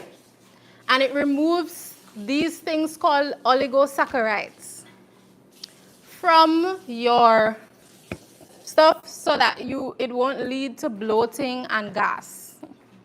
That's basically what you are doing with these things when you soak them. So always soak it at least 8 to 12 hours, basically overnight, okay? Then, so what we're going to do, I need a volunteer. Who wants a volunteer? Thanks, girl. Oh, I thought he was coming. Who wants to come cook this? Come. You want to come? Come. Should I keep it in the fridge or the freezer? Yeah, you can put it in the fridge. Fridge, right? Mm-hmm.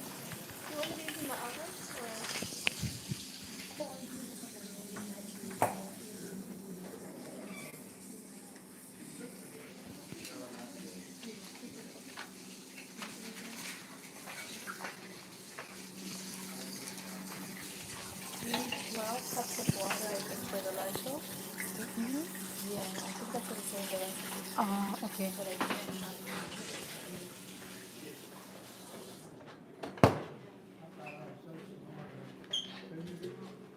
We're going to put this in this nice big pot because we need to put 12 cups of water. Right? So,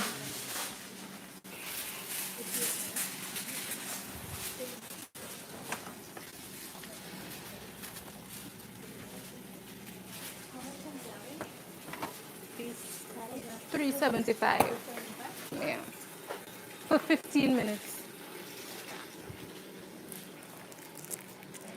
So this is the cashew cream that's already made, but I'll do a demonstration for you guys, okay?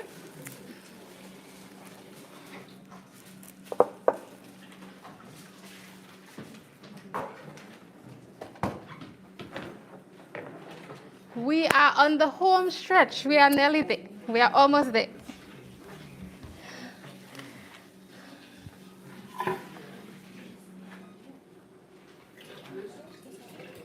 Here.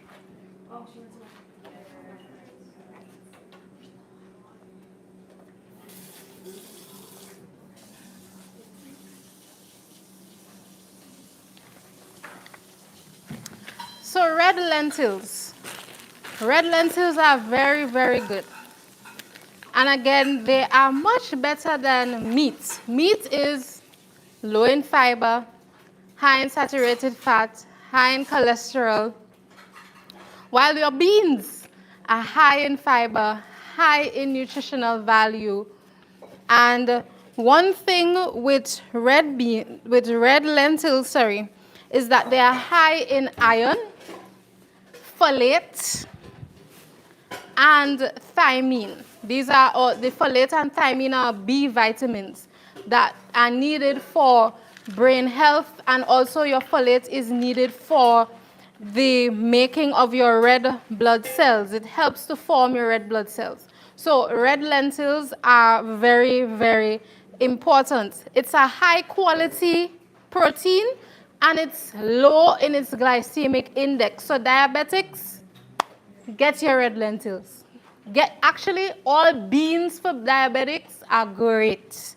All right, I know the world has told us that beans have carbs and all of these things, but beans are very important for you to get the fiber that you need. Fiber acts like a security guard, you know, for when, so that sugar could be absorbed in your blood gradually instead of you getting a huge spike. So that's why you need beans or things with fiber, okay? So it's very important to have your beans. Fruits, diabetics. Fruits are not bad for you, okay? Fruits are good. They have the fiber that you need and all the antioxidants. Now, there's a difference. That you have low glycemic fruits, you have medium glycemic fruits, and you have high glycemic fruits. You want to have more of the low glycemic ones, like your berries, your apples, your pears. You could also have the other ones, but in moderation. That's where portion control comes in.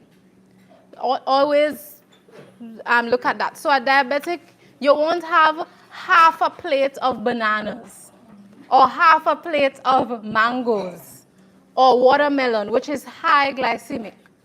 That doesn't make sense. But you stick to a serving or two, which might be one medium-sized banana. All right? Berries, prioritize your berries. Berries are very good. So that was just a side note. Okay, so my sister, what we're going to do is we already chopped up our onion or garlic, bell pepper, and carrot. We are going to saute all of them in water, as I just spoke about. So you're going to put all of these in here. The onion, garlic,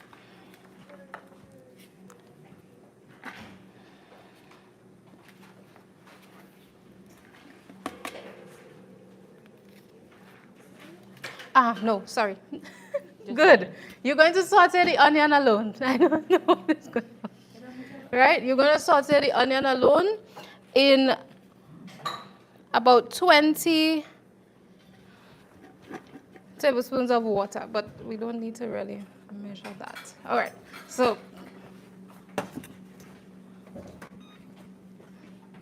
you could cover it.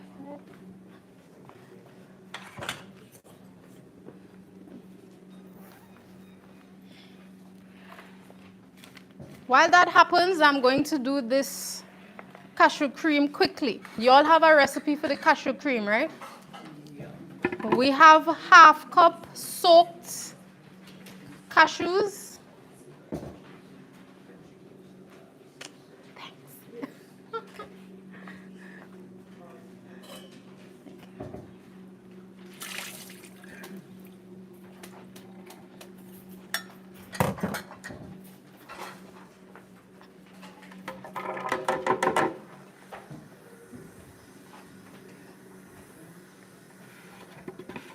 One cup of water. 1 tablespoon of lemon juice and half teaspoon salt. And all you're doing is blending it. That's all. And this is the cashew cream that you will add to this red lentil dal. And it will give it a nice creamy taste.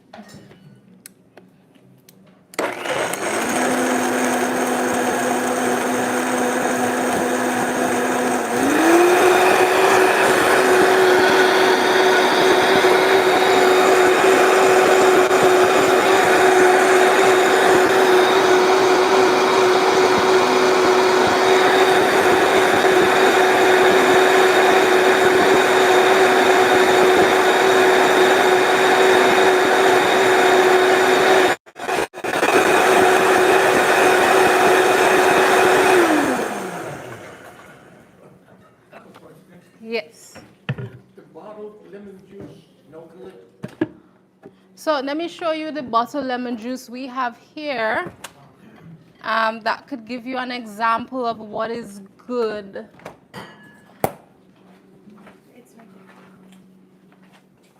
So it does not need the broth thing?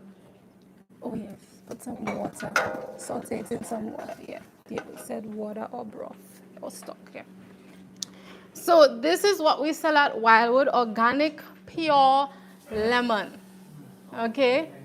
Kroger has it. It has it, right? Bottle juice on it? So this is a good Yeah. option. There's a section that's like all organic. Mm-hmm. Or you just use the natural one that God has given to you. It's cheaper. And you squeeze it. Yeah. Yes. Fresh lemon. Yeah. All right. Yeah. Again, we want to use things that are more natural and use things that have less preservatives. So anytime you're looking at your ingredients, make sure that it doesn't have certain preservatives. All right. All right. So this is your cashew cream. We're going to put it. I could put it back in this. Ah.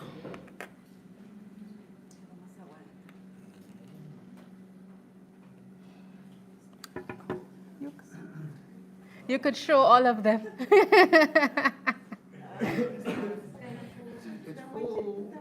Oh, yeah, it's full.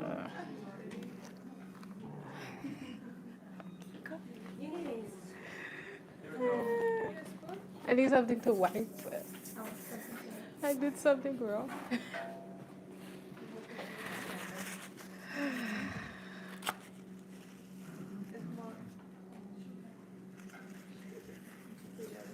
I was gonna say, if anything, just drink a little bit. Should I start distributing the Lisa's walnut? Yeah, you could. Here you go.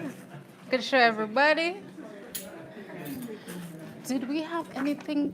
We have one more recipe. The cashew dill. We have ingredients prepared for it? No. Okay. Somebody could maybe help me work on it.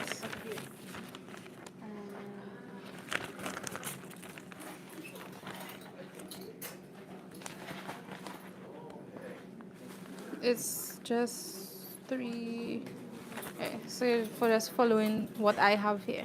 3 cups of cashews. 4.5, 3 1/4, 3. Yeah, just follow exactly. This is the walnut? Yes, so you all have the walnut milk to enjoy. I hope it tastes good.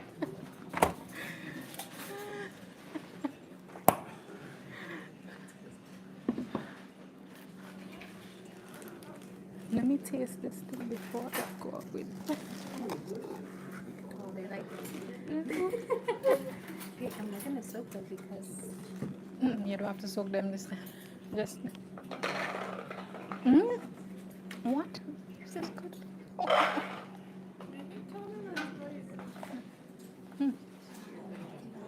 Thank you so much.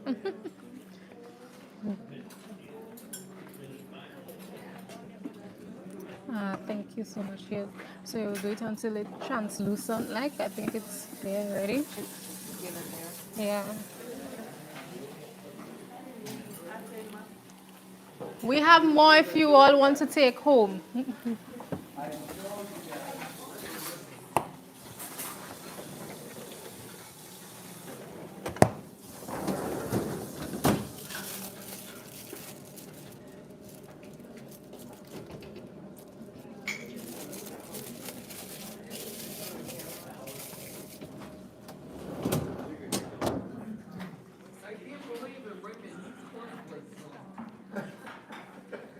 No, that went over my head. Cornflakes.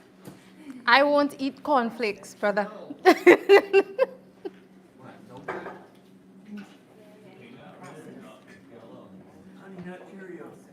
No, even worse.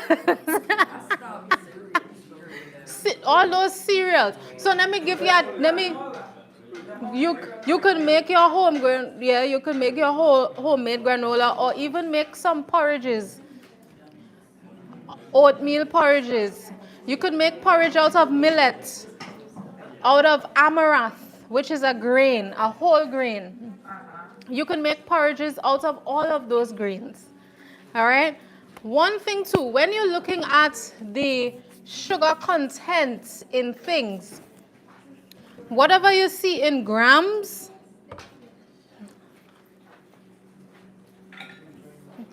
so I have orange juice here. This orange juice has 29 grams of total sugar. Now, whenever you see added sugar on your label, that is processed sugar, so you need to stay away from that. But whenever you want to know the sugar content of something, you always divide it by 4. Divide the grams in sugar by 4, and it will give you the amount of teaspoons of sugar that is in the ingredient. So, I mean the product. So, for example, Sprite, something that I used to love, has 36 grams of sugar. You divide that by 4, and how many teaspoons is that? 9, right? Now, according to the American Heart Association, the amount of added sugar for the day for men is 9 teaspoons, all right? 9 what? For men, 9 teaspoons of added sugar. And for women, 9. Oh, 9. Oh, that's like the strength of 9 strength. Sorry for my accent. Sorry. And then for women, it's around 6 teaspoons. All right?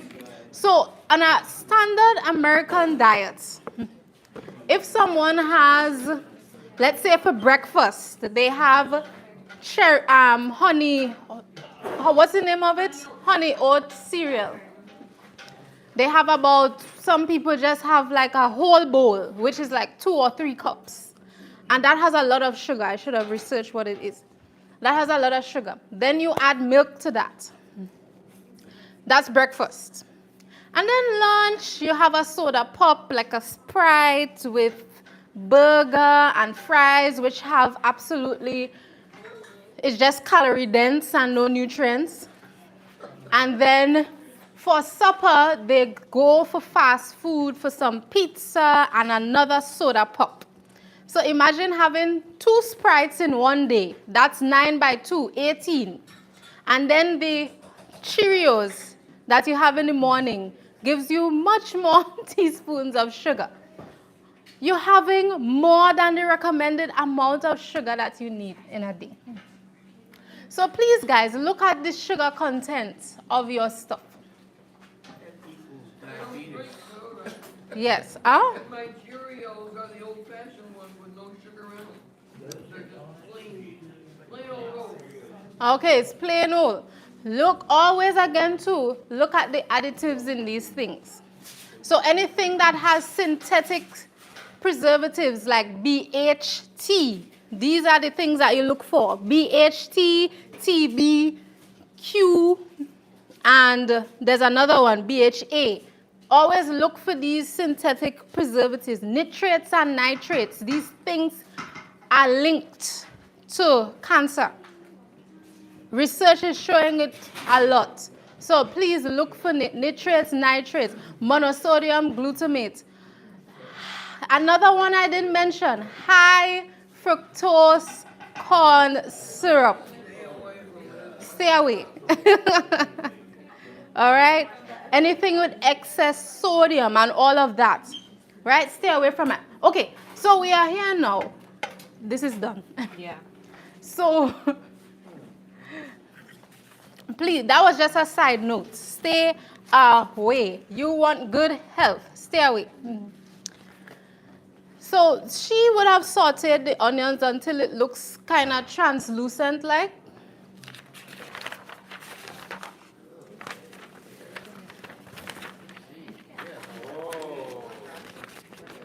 Oh, maybe we could show them.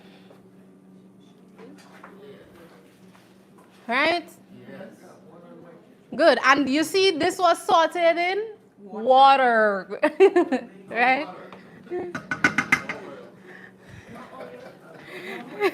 So then we're going to add our vegetables, spices. So the spices that we put in it is the cumin, paprika, turmeric, and cayenne. So that's in here. And then our veggies. This is bell pepper, carrots, garlic, and ginger. So we're putting all of that in one. We're going to cook them down a bit. You sure want to stand up here so long? You sure want to stand up here so long? Okay. I did culinary before, so. Oh, you know to cook.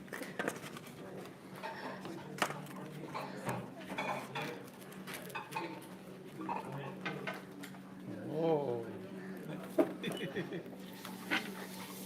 People online? Yeah. Hi, online people.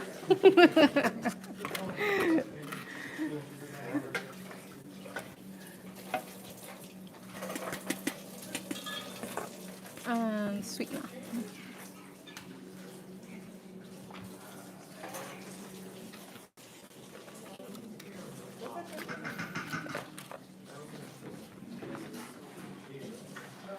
Good, so she's gonna cook that for a while and then we'll add our lentils and then we'll add the remaining amount of water and we will leave that to simmer for about 10 minutes. And after it simmers, we will add our cashew cream and cook for another 5 minutes. Now, red lentils, it doesn't take long to cook, so you don't have to worry about that. You all will taste it today. Okay? Excuse me? Soaking is what takes too long. Yes.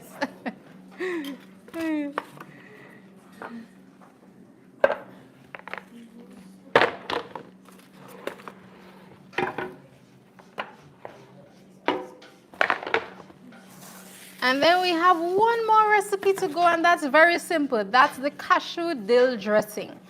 And that's the that's the best dressing that I like at the Diet Kitchen.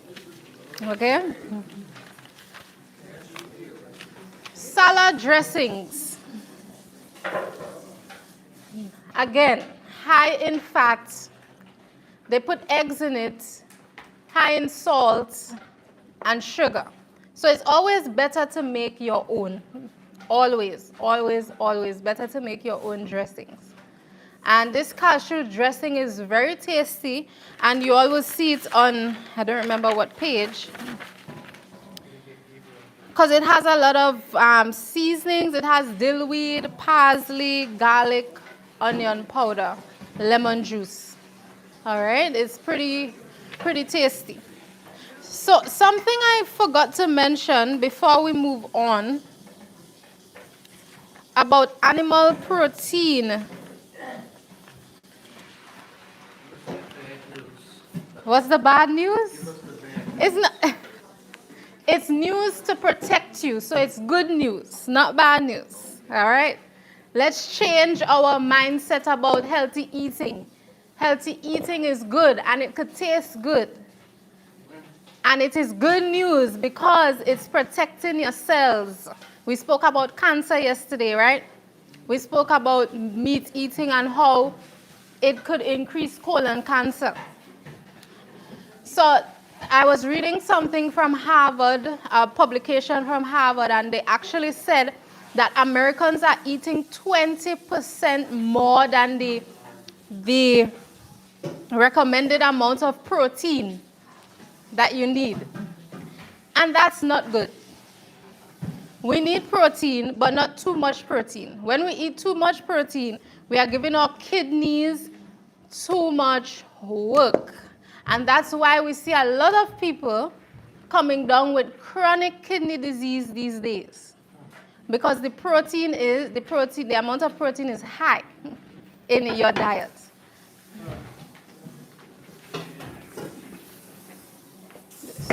So this is for you to add, and then you could ask them. So the parsley you want it chopped like we did? Yeah. You could maybe chop the when you add the red lentils, put the water. Okay. Right now I have the water.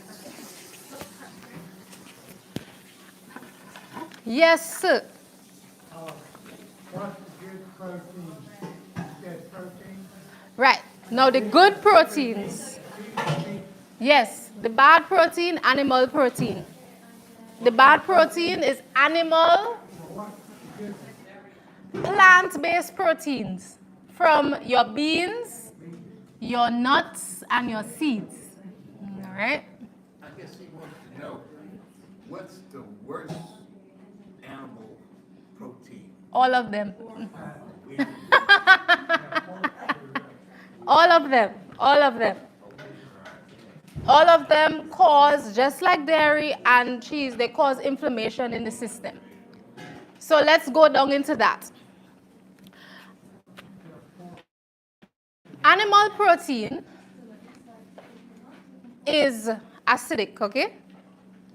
So what happens when it gets into the blood? It forms sulfur containing amino acids, which causes acidity in the blood. When your blood is acidic, you need something to neutralize it, right?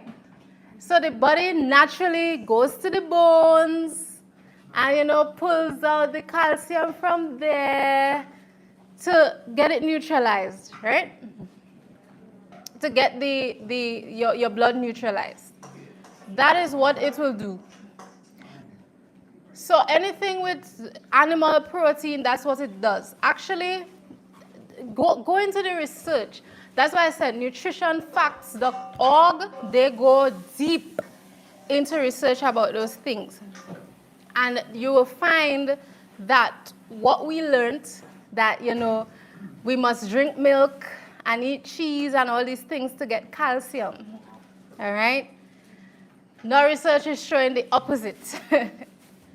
And there is a study that was done in 2014 that showed there was no decreased risk of hip fracture with greater milk consumption during teenage years. All right, so let me read that again. Greater milk consumption during teenage years was not associated with a lower risk of hip fracture in older adults. Then it has another one. High milk intake was associated with higher mortality in one cohort of women and another cohort of men, and with higher fracture incidence in women. So you see all of this thing about we need milk to build our teeth and bones and all of this, it's actually the opposite as we are looking more and more into research. Where can we get our calcium from? God has given us plant-based stuff that we could get our calcium from. Sesame seeds, high in calcium. Almonds, and your leafy green vegetables, kale, broccoli, all of these things are very high in calcium. So look to God's natural foods for what you need. Spinach, yes. Spinach is another one. Thank you. Yes. Bok choy, yes. Pak choy. All the leafy green vegetables, high in calcium. They also have iron in them. I use almond milk, is that okay? Yes, almond milk is okay. Yeah, you had a question?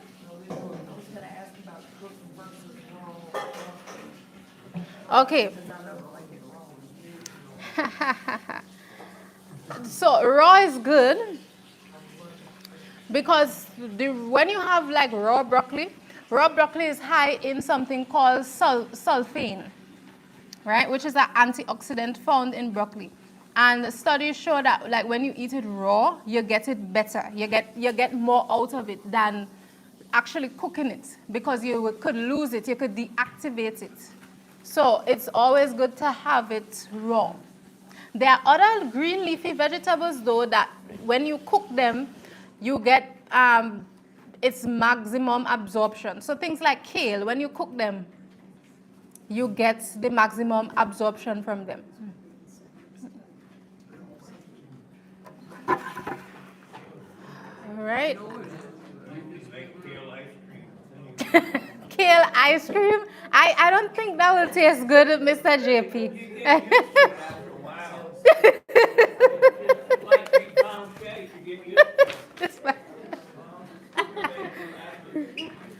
Got it? Okay.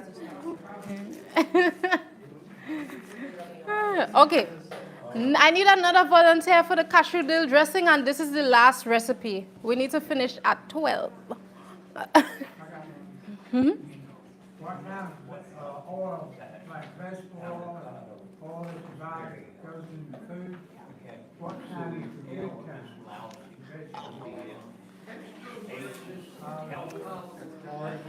Yes, an extra virgin coconut oil.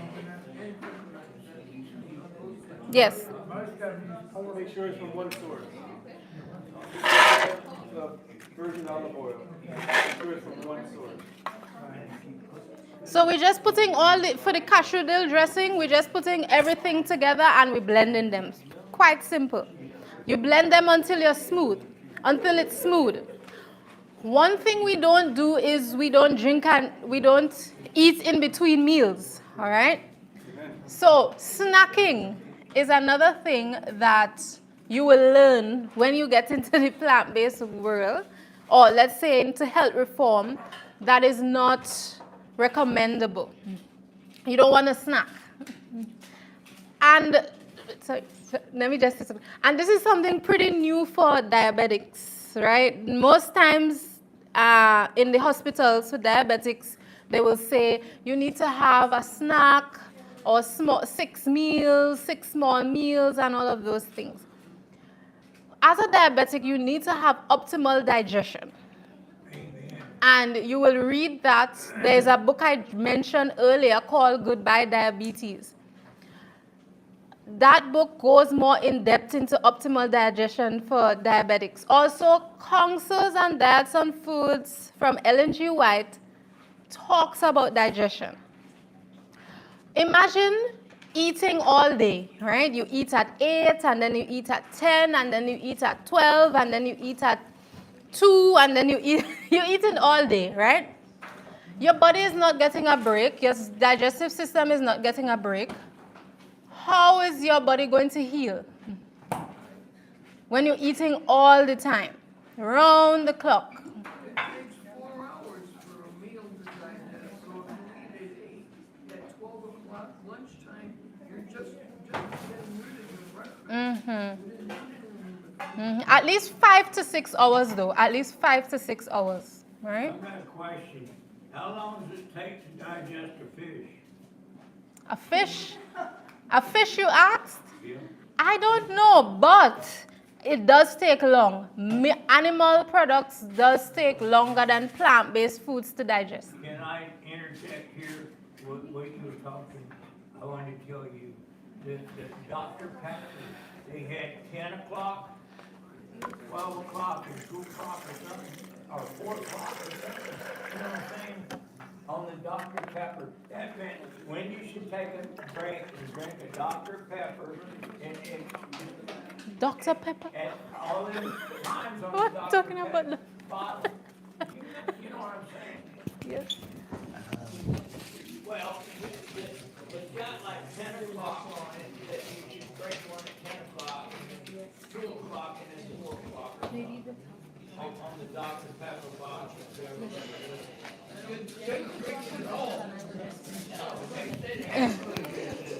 Oh, here you go. You could take this. I got a question. It's a real question. So, okay, let me take your question and then we have a commercial break. Okay? Maybe you want the online audience to hear. My question is, how do we retrain ourselves to eat healthy? You know, the intervals. How do we retrain ourselves to eat healthy? Ourselves, thanks. Ourselves. You start somewhere. Let me give my testimony, all right? So when I first came to Wildwood, I was a vegetarian. I still ate eggs, I still ate cheese, I still ate milk. And it was after, even during the health evangelism course, and yes, I'm saying this online, even after the health evangelism course, that was for a year, I still ate those things. However, I made the decision to stop eating them. And actually, I did not feel like inclined to eat them anymore. Or whenever I eat them, I will feel sick. So you need to just make a decision. I am going to change my lifestyle. And you know what? God has blessed us with good brains to change our neural pathways, to change our habits. And the more you repeat things, the more those neural pathways change. So start somewhere. 1, make a decision to change your lifestyle. And then after a while, as you do that repeatedly, your body will get accustomed to that. It takes 21 days for you to form a habit, right? It's going to take a while for the lifestyle change. I'm not going to lie about that. It took me a while to say, okay, I'm going to really change. But after a while, when I made a decision and my body also wasn't accustomed to eggs and those things anymore. So I remember going to New York for one of my breaks, and I had, I think, an omelet. And I tell you, I felt so upset because I haven't eaten that omelet in 6 months. And now I'm putting this into my body. It's like a foreign thing to my body, right? So once you repeatedly follow like a healthy lifestyle, your body is going to get accustomed to it. It is. And let me tell you, you will fail at some point, but get back up again. It is going to happen where one day you mightn't do your best, but get back up again. And as you repeatedly get back up again, your body will get accustomed to just going back into that habit of going back into eating healthy, going back into exercising, going back into all of that. It does help. It does help. So I want to encourage you. You could do it. You could do it. You just need to, again, ask God for power. One, because He's the one who is giving you the power. He's the one who is working in you to change these habits.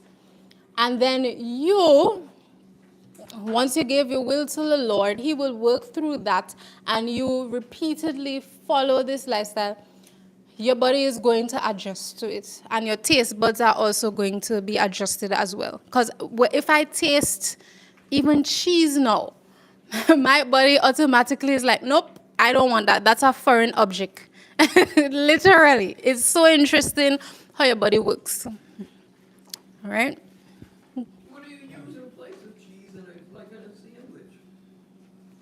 Ooh, we should have come with a cheese recipe. I live alone. Mmm. Problem cooking for one. Mm-hmm. Otherwise, I'm living on leftovers constantly. It's frustrating. You have... Pastor has an answer. Well, right now you're just going to taste a very nice dressing that is going to be dairy-free, which is amazing, right? And there are many products that you can find on the store that are now vegan. You can find your vegan cheeses there on Walmart and all that. Now, let me tell you something. Perhaps they are free from dairy, free from meat. Are they the best fit for you? Well, it's better because they don't have the dairy, but they may have also some other components that you might want to keep yourself just free from as well. You know, many of the foods that we buy in the store, they have preservatives, and so you just want to make sure that you get things that are going to be wholesome for you. And for that, we actually have a series of books there, cooking books. I know that this class was, how many of you like this class? Yes? Would you give a little round of applause for those that participated? All of you made it very special. And you know what is the best thing? You're about to taste everything that you saw here being made by all you volunteers. Amazing, right? You're looking forward to it? I hope you do. So beyond those things, we have several books that are on vegan cooking or plant-based cooking. One of them is my favorite, in fact, is called Plant-Based Made Simple. This was actually written and designed in Wildwood by our dear chef, Karen Lynch. This one has all the recipes, the plant-based recipes, but not made with complicated ingredients that you can only find in the other way of the world. You can find the ingredients in the store, at Walmart, wherever you go, and they are made simple. One of the things that Karen Lynch was trying to do is to make recipes as easy as possible. If they can be blended and mixed, then it's a good recipe because it can be done easily. This book actually has something very interesting. In some of the recipes, you'll find a QR code, and with this QR code, you scan it with your phone, and you'll be able to see Karen Lynch herself demonstrating how she does this recipe. I'm just gonna do this just for fun right now to show you. So you scan this QR code here, and now you can see on your phone Karen Lynch doing the recipe together with you. Isn't that nice? Yeah, so these interactive books are very good. She goes along to tell you the ingredients of the recipe and also some of the benefits of some of these ingredients. Health-wise, what are the vitamins and what good would do for you in any diseases that you can fight with those recipes. How good it is that our food can be our medicine. Isn't that nice? Well, that is just a little nugget for those of you who were interested in regards to cooking. Now, I want to tell you as well that in Wildwood, we not only have a good chef and nutritionist and providers, as you have seen today, we also have chaplains and other people that train medical missionaries. And so for that, we have several things. We have several people that do several things in Wildwood. The first thing that I want to let you know is that there on the table, we have this a little pamphlet that describes to you what does it look like to be in our lifestyle program. Our lifestyle program consists of 11 days or 25 days. And those people that choose to come there, they will be there eating the good recipes that, some of the good recipes that Aisha shared with us, with our chefs and with our cooks there in Wildwood. They will also be receiving 2 consultations at least from the providers like Jocelyn and other of the doctors that we have there. We have endocrinologists and also internal medicine doctors that come as well there, and cardiologists that come and volunteer even there on our institution. And all throughout the program, you will be learning the healthy habits that you have been listening about in the presentations. In fact, if you want to take those 8 natural remedies with you, you can take one of these freebies, the 8 life-changing habits. You'll find them there also at the table, and we will give you one for you to take and share them. On the back, you can find also the phone number of our institution. So that is the lifestyle program. Now, I want to tell you that because you have chosen to, yes, go ahead. What's the price for that? The lifestyle program. Yeah, so the lifestyle program, it has a cost of, I can be corrected if I make a mistake. The lifestyle program has a cost of $4,000? $4,200, right? For the 11-day program. Now, the blessing is that because you are here today, we can extend to you a very special offer of 10% discount. Isn't that nice? How much, 10%, so that'd be 32? Yeah, that would be around 36, yeah, and change or something like that, yeah, 36. So I am actually going to pass around this, I thought I had, yeah, I have it there with me. I'm going to pass around this paper. We'd love for you to put your contact there. And if you're interested in that program, you can put there the letters LP, which is Lifestyle Program. Does that make sense? And we will reach out to you and give you more information about that. You let us know, I was in Aiken. Do you remember me? And then we'll, yeah, you were there. And we'll let you know about that discount that I was mentioning to you today. Yes. Yes, go ahead, Brother I JP. got a real good question. I think it is. That book shows the QR codes and stuff. What is that for? On each page? So the QR code will show you a video, if you scan it with your phone, a video of that same recipe done by the author of the book, Karen Lynch. Yes, that's funny. Thank you very much for that. You're welcome. You're welcome. Give you a thumbs up. Praise the Lord. Yes, go ahead. So you don't do the 7-day program? We actually, thank you for asking that question. Besides the 11-day program, we have a 25-day program for people that need to or want to stay there longer. Some cases will require somebody to stay there longer. For example, if you come with cancer or some challenging diseases that we actually talked about here. But there is also a shorter program called for the 7-day program, and even we have a 1-day program. So those are all the customized options that we have there. They have like a 3-day or 4-day program. And a 3-day, 4-day program. So you can put there, if you're interested on that program, LP, and then you will reach back with you, and then you can tell us what are the things that you will be interested in regards to the program that you're selecting. There's actually 3 types of program. One of the lifestyle programs is called Life Alignment. This is if you want just to get better in your health and doing some changes in your habits so that you can lose some pounds and get more energetic and excited into changing, right?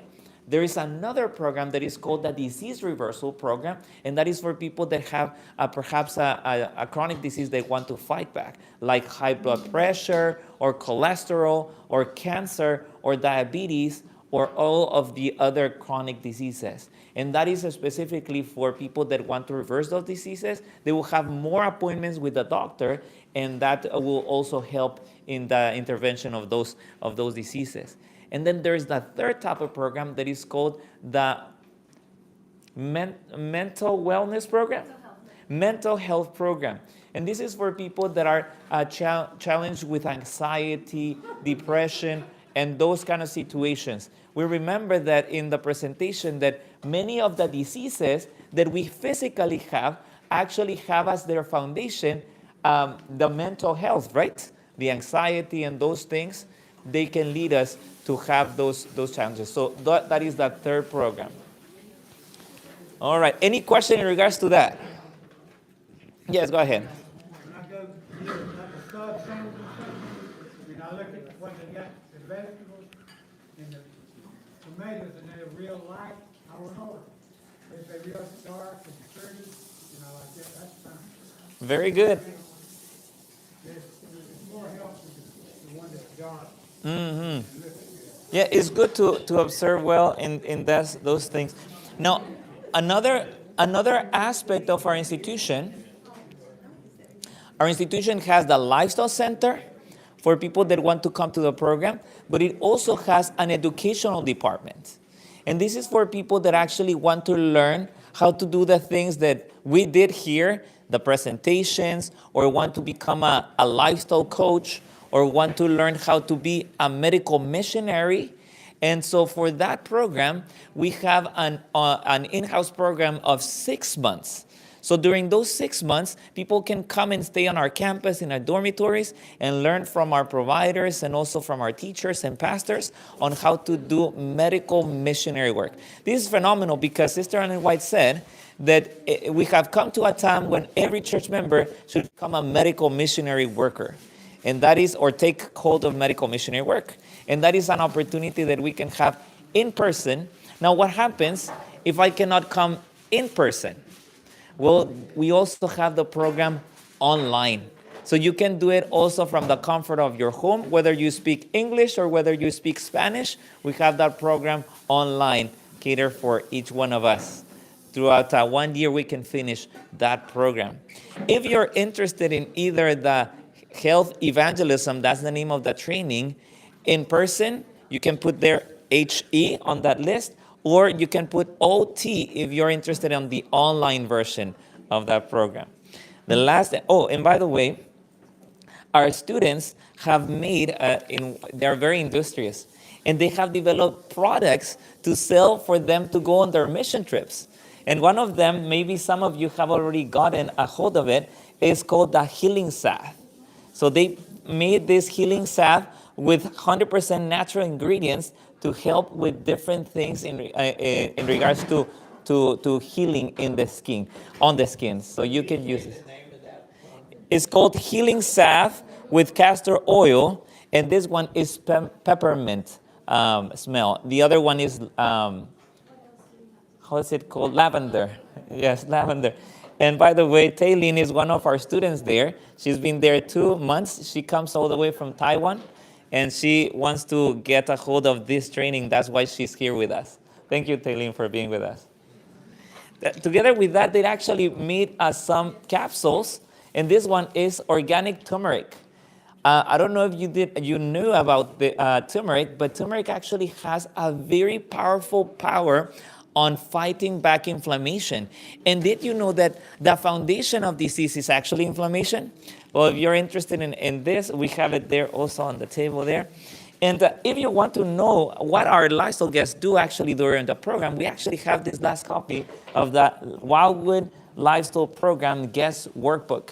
This is some of the things that they learn throughout the program. And perhaps you are not able right now to go to the program.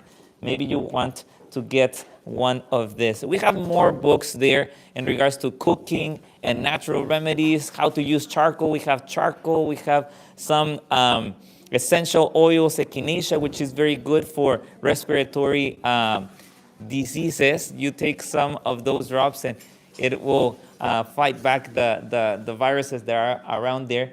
You can check those at the table. Well, I think I have talked a lot, right? Yes, go ahead. What is the price of that cookbook you just passed around? The cookbook by Karen Lynch, this has a cost of around $20. Is it $20? Yeah, I think it says that on the back. Yeah, $22.99. Thank you. Yes. Go ahead. If you take the 7-day course, Mm-hmm. you get all the books included? The program actually includes this book, the Wildwood Lifestyle Program Guest Book.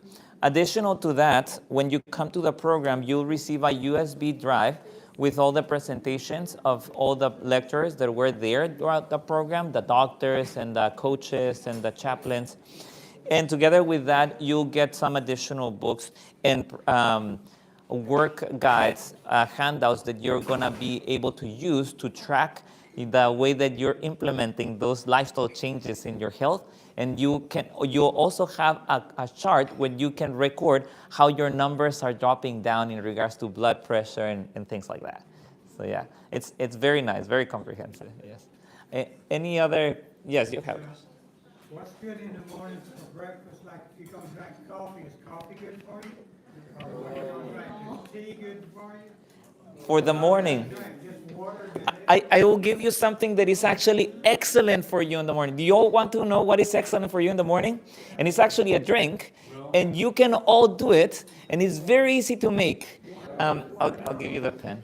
So this is actually water with lemon, but this water needs to be warm water. Warm water, you can do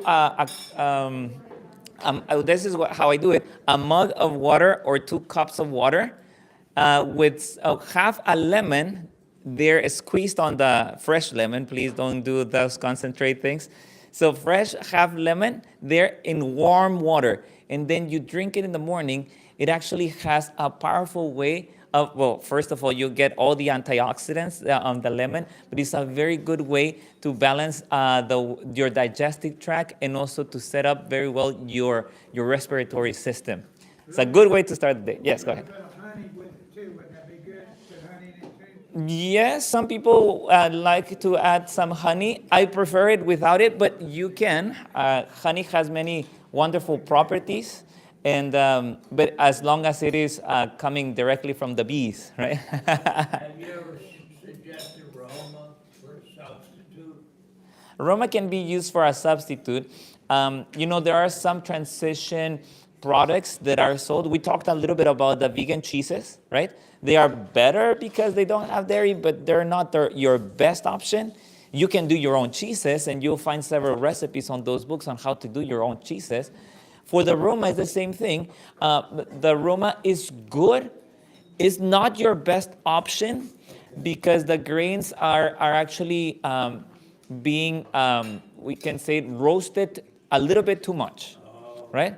Dandelion is probably the best option that I have seen done by an industry for substitutes of coffee.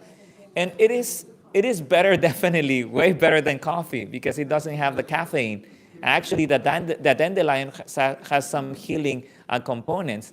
But as a substitute in transition, you could use the Roma, the dandelion. Dandelion is actually, in my opinion, it has even a better flavor, more coffee flavor. Yeah. I don't know if you have any other question in regards to anything. Okay, this list is to sign up for. Oh, yes. This is for you to sign up if you want more information about any of those 4 areas. I forgot to mention, the presentations, we're putting them in a PDF format. So if you want also the presentations of the lectures in Friday, Saturday, and today, you can put the letter P in interest, the column interest, the last column. Put P there, and then we'll be giving you access to those presentations as well. Yes. And also, I wanted to remind you, the health conference that is coming, Brain Health and Beyond by Dr. Neat Nedley. I didn't put anything for that, but if you're interested on that, you can put there, how is it called? HC, which is Health Conference. And we'll give you more information about that health conference, okay? I think that, Aisha, are you ready for your next recipe, or I can take more questions? I just want to blend it. Okay, so we're going to pause for blending. Do you have a question? Yeah, I got a question. What is good food to eat? Like in the Bible, in Leviticus 11, it tells you that you can eat certain things there. Yes. It does, that's good. Yes. So we'll talk more after the blending, and I'll answer directly that question, okay? Go ahead.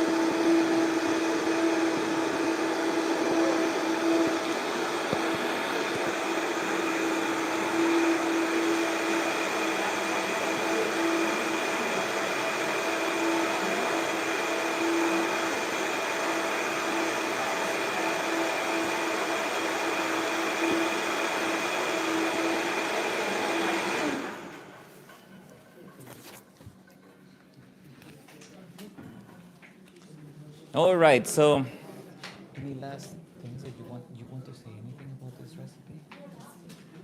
Okay. All right, yes. Is there, this is concerning the recipes, is Yes. there any particular reason that salt is added or as much honey that is added as it is? So for Because like with this yogurt, yes, too much honey was added, and that was something with the measuring. That's what happened with it. So when you're making it and you're making one recipe, just ensure that you follow that specific amount. but is there a particular reason for it? Like, can you just leave the salt out?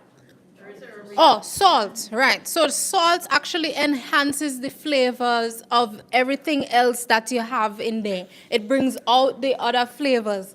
So if you don't have salt, you wouldn't be able to really taste, let's say, the strawberry nicely, or you know what I mean? Or the, what else is in there? The lemon. Salt actually enhances the flavor of it. So please put salt. But you could use less though, right? Because I haven't tasted salt. You could use less salt if you like, according to your taste buds as well. All right? Yeah, just use a little bit of salt. Yes. You will find that salt, it's in many recipes it says according to taste, and that is good. So, do you want to eliminate completely salt from your diet?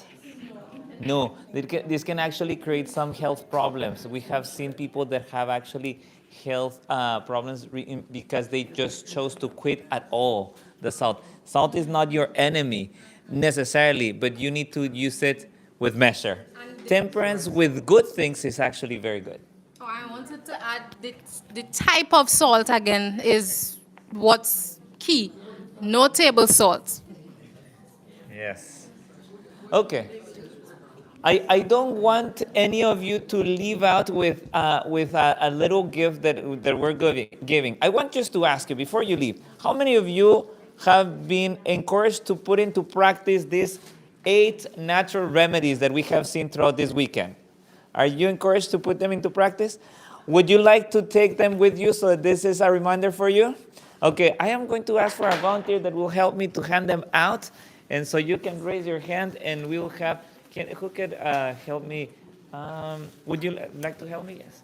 So please raise your hand and we'll give you this little reminder of your weekend with us, okay? And just coming back to the question of my brother there, what about Leviticus and the foods that are mentioned there? Are we supposed to eat them or not? Okay, Leviticus talks about some animals that are impure and some animals that are not impure, right? So why are they impure? Who established them to be impure? God, right? And so the diet, if you notice in the Bible, you'll see a change of diet in the book of Genesis, not actually there in Leviticus, but in Genesis, I believe it's chapter 6. That is where you find Noah getting into the ark, right? And in the ark, they got 7 of every clean animal and 2 of those that were impure animal or unclean animals, right? So when they come out of the ark, how many trees of apples are out there? How many strawberries are out there? Thank you. How many blueberry bushes are out there? So what can they eat? God, before he sent the flood, he said that it pained his heart what human beings were doing, right? The mind, the heart of the man was desperately evil. They're wicked. And so because he didn't want it to destroy entire humanity, there was somebody that he saw it with his eyes that could still live according to his heart. And so he kept Noah and his family in the ark, and now the span of time of life that they were to live here, the span of grace time, it was not going to be 1,000 years anymore. It was now going to become less than 100. The Bible says 70 or 80 to the strongest, right? So in order for God to reduce the amount of years that the humanity would live, meat was introduced in the diet.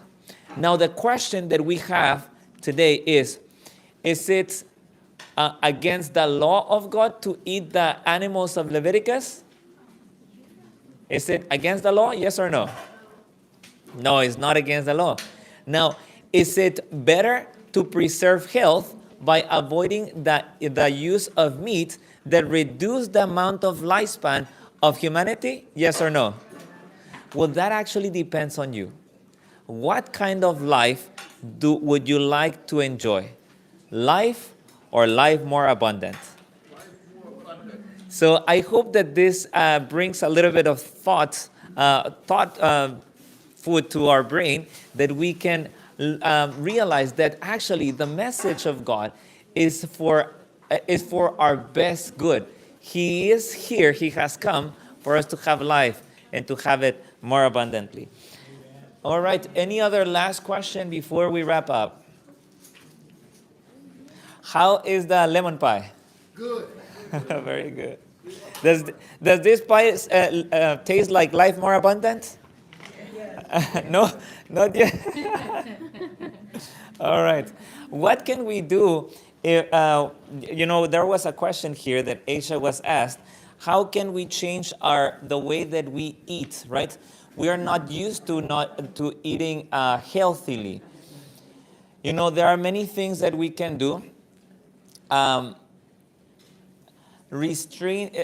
still remember when I came to Wildwood, I was still eating meat. And as slim as you see me, I came with a gut problem. I went to visit my mother, and she told me that she was going to go to the gastroenterologist, the gut doctor, right? And so we went there. I was accompanying her, and she starts to explain her symptoms to the doctor. And then as I start to listen to her symptoms, I start to say in my mind, wait a minute. I have all those symptoms that she's talking about.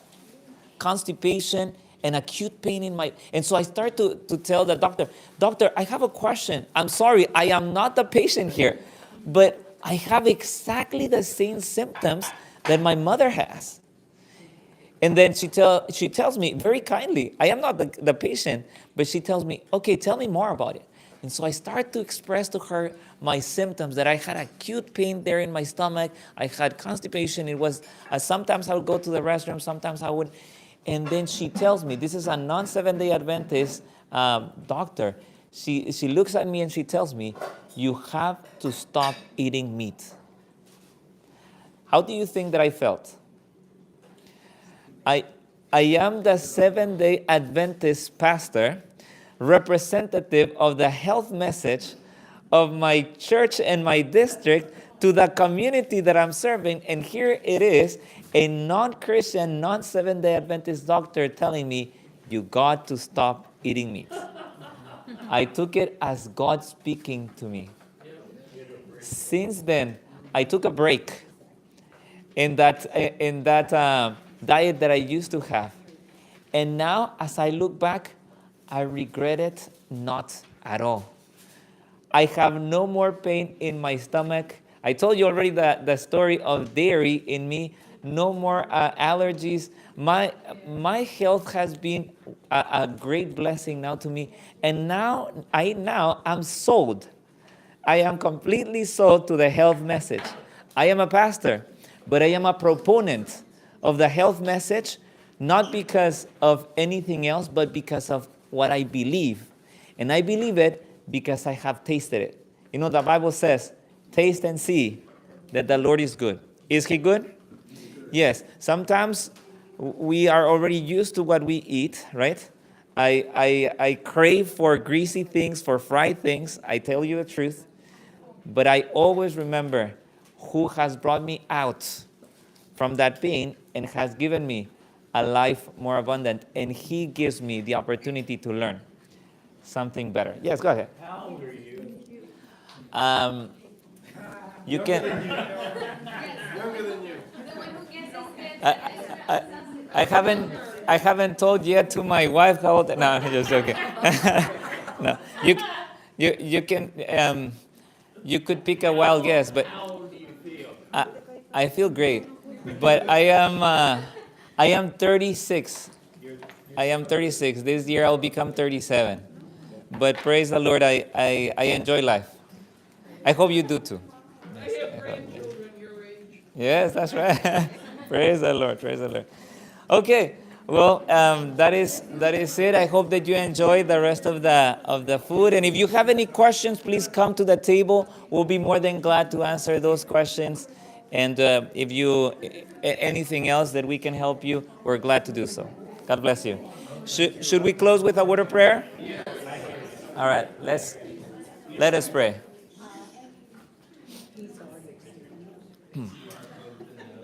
All right. Let's pray. Father in heaven, thank you very much because you have been so good with us. It is amazing that still 2026, almost 6,000 years after this world was created, and still the body is suffering from all the degeneration of sin. Father, thank you because you still keep us alive as human race. Thank you because you still are the one who heals all our diseases and forgives all our iniquities, as David would say in Psalm 103. Thank you, Lord, because you still give us extra light to your servant, through your servant, the prophet, so that we can understand how good it is to follow your will, Father. Thank you for the health message. And Lord, may this become a light in our home that we can share with others. And as situations become more challenging and diseases ramp all around the world, help us to be a beacon of light wherever we go, that we may enjoy good health and hope of a restored life for eternity with Jesus, and that we can share that with everybody that we are able to share. Thank you for allowing us to spend this weekend in Aiken. Bless all our friends, brothers and sisters, and may we one day meet again, if not here, right there by the river, just around the Sea of Glass. We ask you this in Jesus' name. Amen. God bless you.